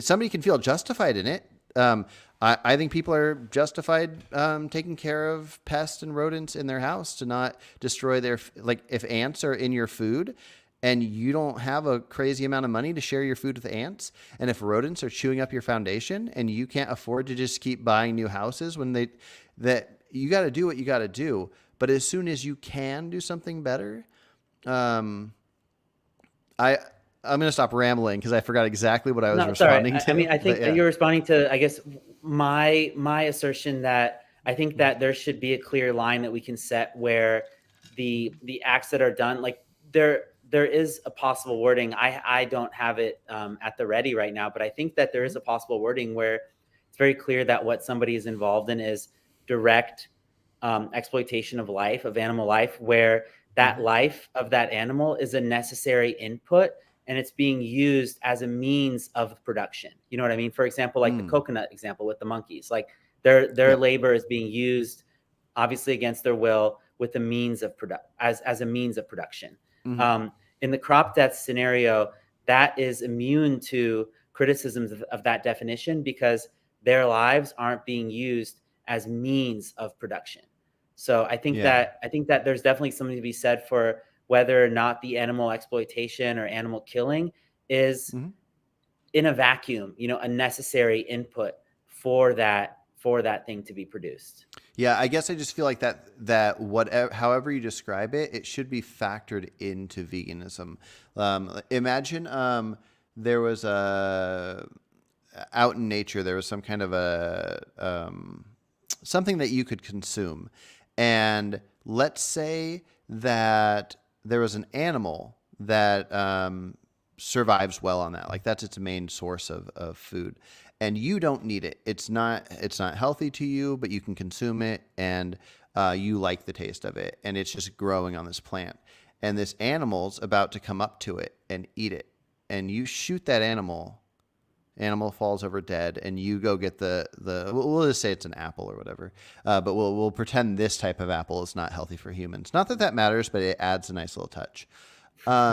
And you shoot this thing that, let's say it looks like a deer or something. You shoot this deer that was about to eat this apple because you wanted the apple, and the deer was going to eat it. And then you eat it. Does this not fit into veganism?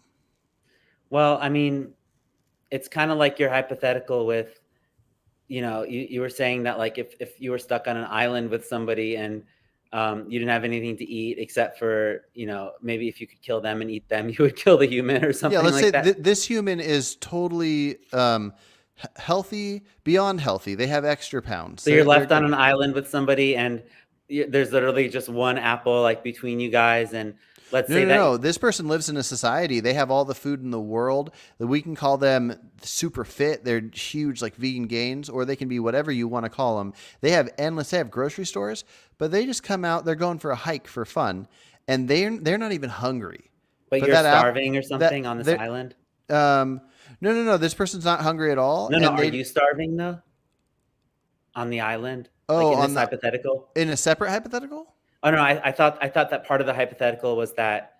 I'm sorry, I must No, no, have. no. So I'm just saying a person. I'm just saying a random person. We'll call him Bob. Bob lives in society. He has all the food in the world. And you do He's. too, right? There's no me. I'm not. I don't Oh, okay. exist here. Bob wanders off to go on a hike, and he has a gun, and he sees this tree growing this food that humans can consume. He doesn't need it. It's not necessarily. It's not healthy for him or anything. It's scientifically known. Like you do not need this thing, and not only that, he's eaten double the amount he needs to eat today, and he has an endless supply of food for the next 10 years. But he sees this deer that's going to go eat And this that's apple. that's the vegan donut, and then the deer is Yeah, sure. basically the Yeah, crop deaths. yeah. Sure. Yeah, yeah, yeah. And he sees it go up to it, and he could just let it eat it, but he shoots it. He's not going to eat the deer. He just shoots the deer, lets it fall, and then he gets it and he eats it. He takes a bite, and he's like, "Actually, I didn't even eat it," and tosses it. Is it to me how I view veganism, whether it fits into current words or not, that should factor in when us vegans and fellow future vegans discuss what's right or wrong. Separate from it being right or wrong outside of veganism, what I mean is right or wrong within veganism. Yeah, within veganism, I mean, it seems like the kind of like, the health-based arguments kind of factor into that slightly as it is. But of Mhm. course, you'll see health-based stuff also kind of detract from the ethical stuff a lot Well, let's within ignore veganism. that you know my trick. So let's just look at it as this person shoots a deer that's about to eat an apple. What's the trick? Well, you know that I'm comparing the apple to a donut and the shooter to crop dust. But let's just set that aside for a second. If we were just looking at like this thing that's normal, the amount of people that go out deer hunting, let's just say those people in real life, but it's hypothetical, go out shooting deer so they could eat the deer's food. So let's ignore comparing it to crop deaths. I don't Is think I this not can some? ignore that though. I mean, Well, only you because you want crop dust to not be factored into no, no, veganism. no. I do want crop deaths to be factored Oh, in okay, okay, to okay. some degree. Yeah, I mean, I think that kind of um, I forgot who it was. There was a comment on one of the recent discussions I had with Akash about the concept of scalar consequentialism.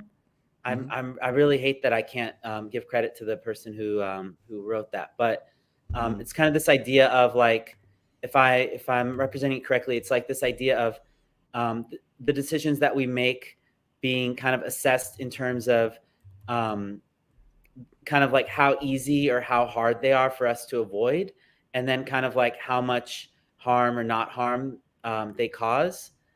And basically, obviously in the case of avoiding vegan donuts, it's easy to do. You know what I mean? It's not something that is hard to do. Whereas, let's say the case of driving your car if you need to go to work, or walking outside if you just, need to enjoy being outside for your own sanity or something like that.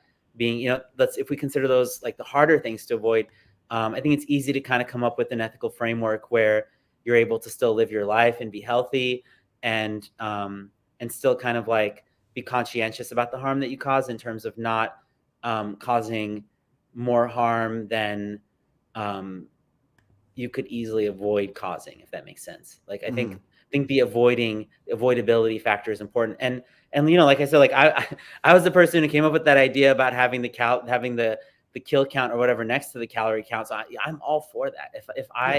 And I think that when over time different things become more reasonable, like us talking about it as if it's like, oh man, it's really hard to factor in crop deaths. There's a chance in 20 years people will look back at us and go, those guys weren't vegan. What the fuck was wrong with them? Sure. Because it'll become so much easier in the future. Sure. That's a salient point.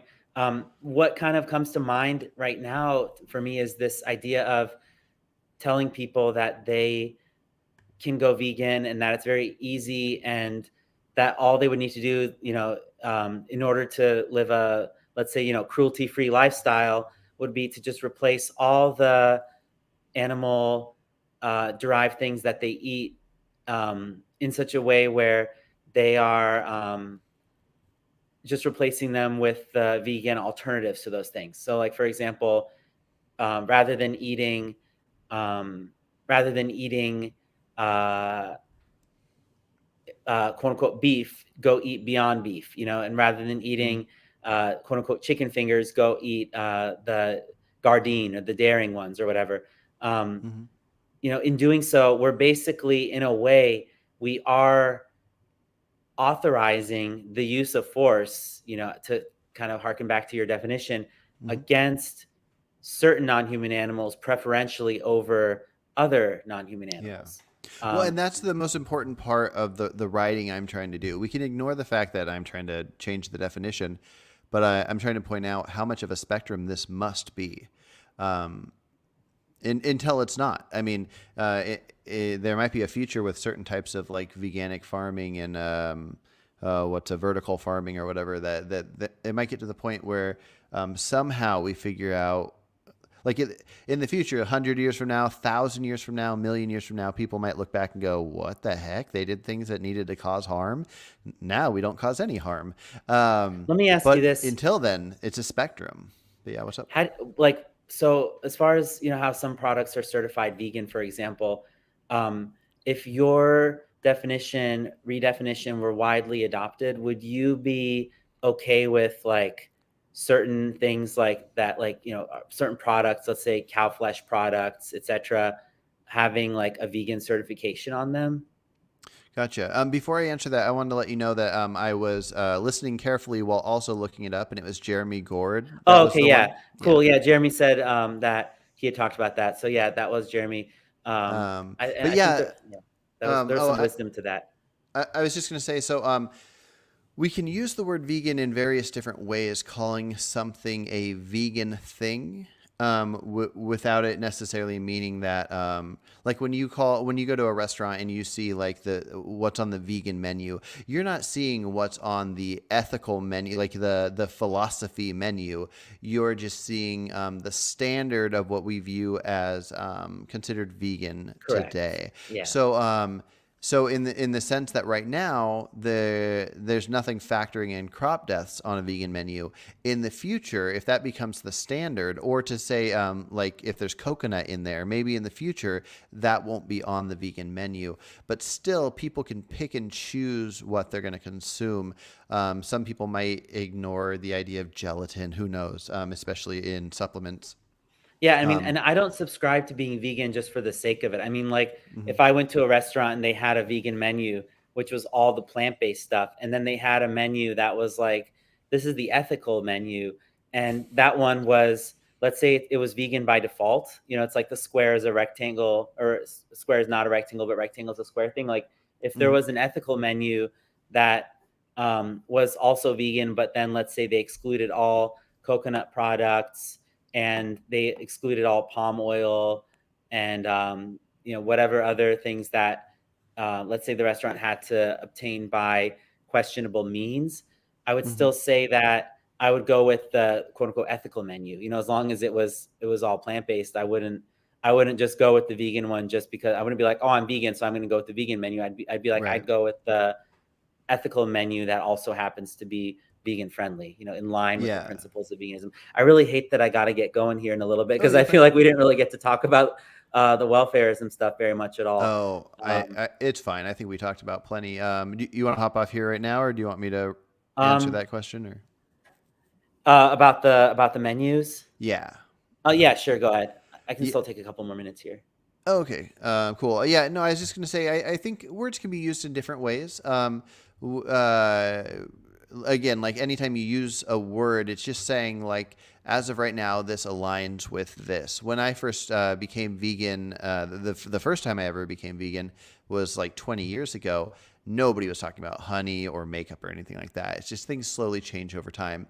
And so something, a restaurant calling their food whatever it is, I still think it would be best to refer to certain foods as the vegan foods. But it really would just come down to whatever somebody wants to do. If it became popular, if all of a sudden veganism went from whatever 5-10% it is now to like 30%, because now all these people are joining the conversation and they're truly actively trying to harm less animals and doing their best, and they fit my definition. But If they're that still eating like meat, eggs, and dairy from Some of select. them, yeah, I would imagine that anybody that's vegan now and then future people that don't want to consume any, I doubt they would want to consume meat because some other people that are calling themselves vegan are consuming meat.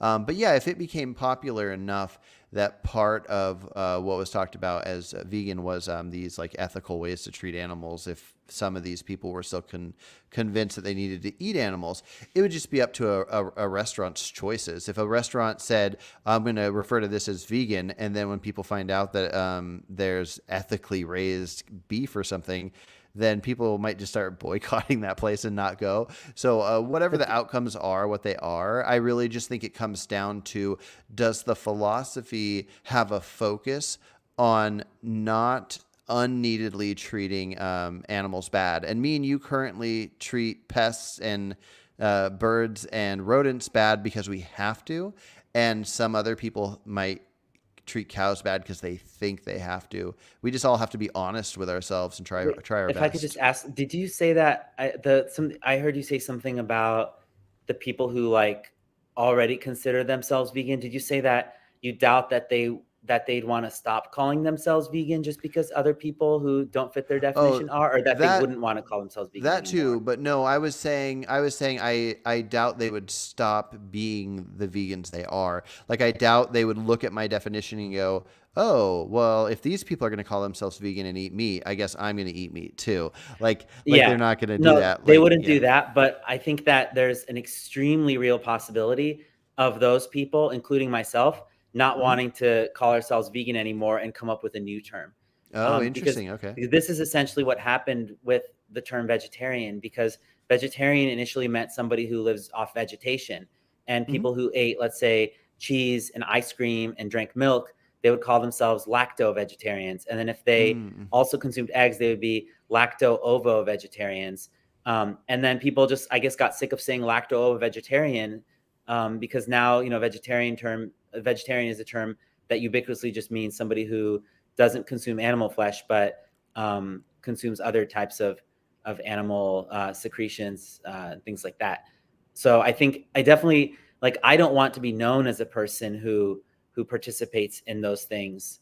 Mm. I want to be known as somebody who boycotts those things. That's the whole political element of it to me. If I Yeah. didn't identify myself as somebody who's vegan, that's the only utility of the term to me. It's not Gotcha. it's No, not so I can. that's a fair point too. That alone is my only concern with the definition being as broad as it is. But I don't know any other way around it. But next time we talk, maybe you can convince me of slight changes to work around it. But yeah, Yeah, if you gotta hop off, I don't want to keep you any longer. I yeah. might The stay only and other chat thing, with chat, sure. but The only other thing I was going to say is just with regard to the, I guess with regard to welfarism, the thing that I would wonder in terms of how it would impact the future of animals, like, into the future. If, let's say, we had a population that, let's say, like, is for all intents and purposes all vegan.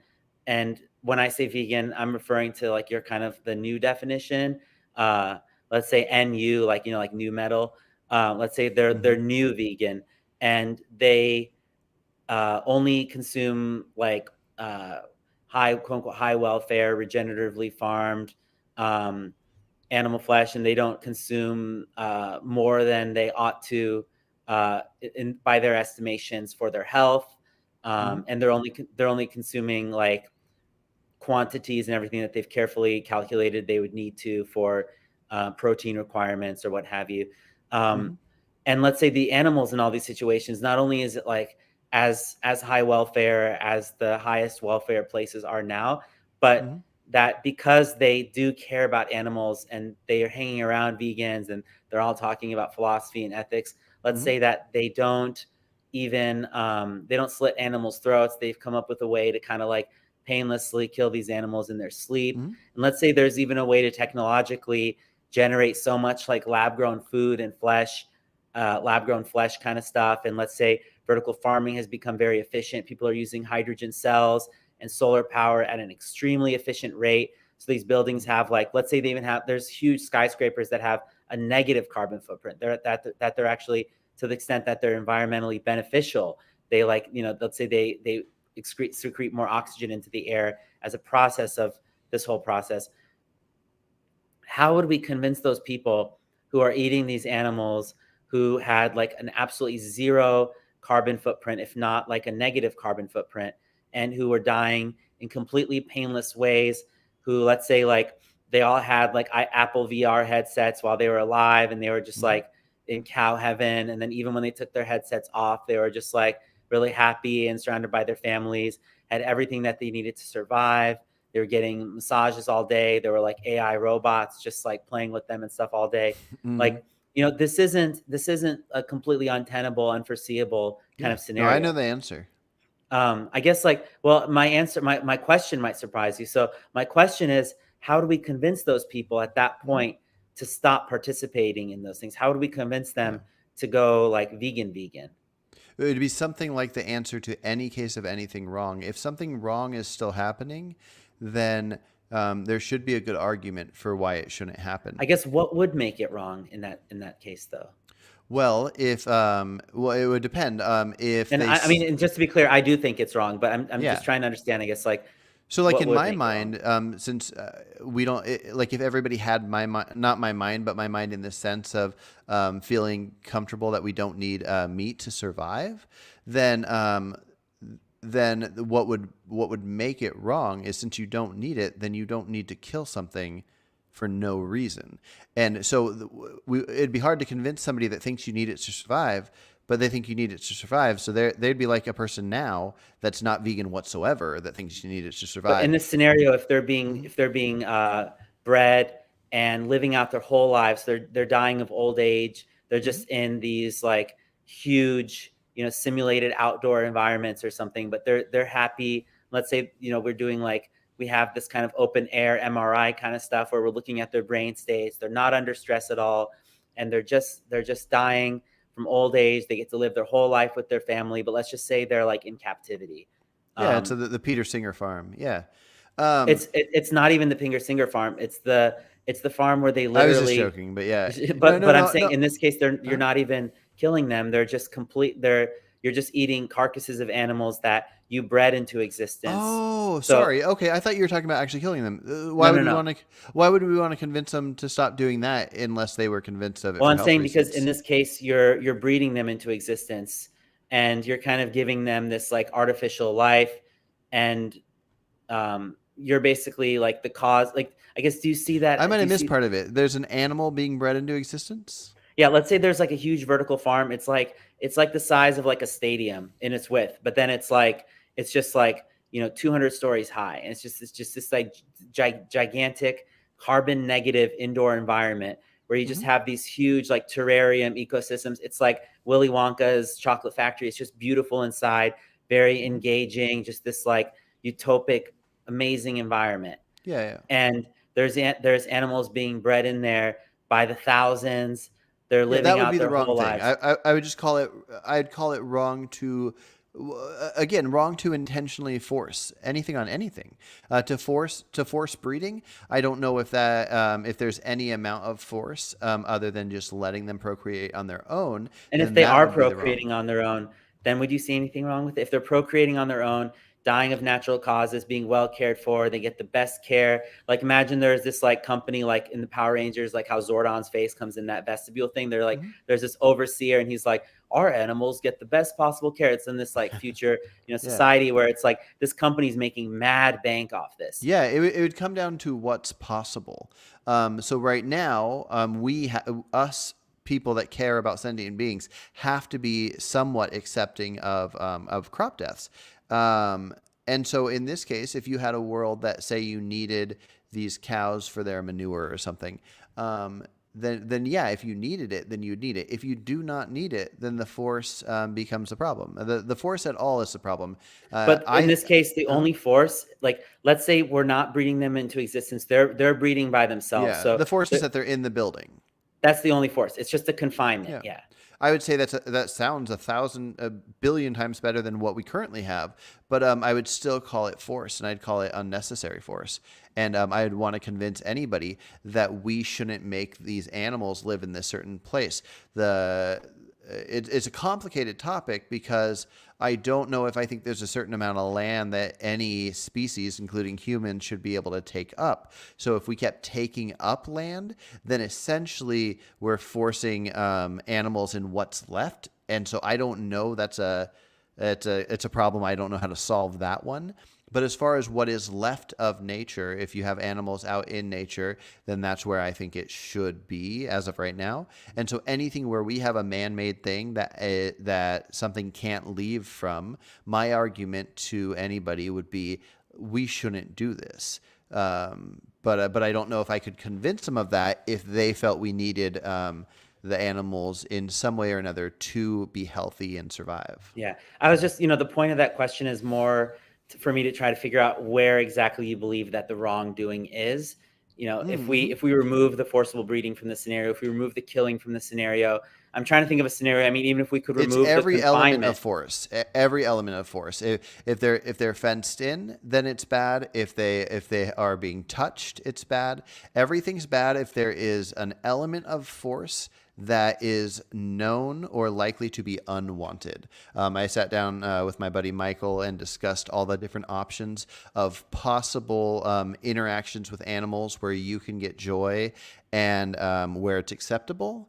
And it's various different things. Like if you're out in the wild and some wild dog comes up and just starts wrestling with you and playing with you. And if you have a cabin out in the woods that has no door and the dog comes in and lays by your side but can leave at any time. There's a handful of small examples of interactions that are probably risky and you shouldn't do, where a human can interact with an animal and you can get joy from it. So it's a form of exploitation, but where it's not at the animal's expense.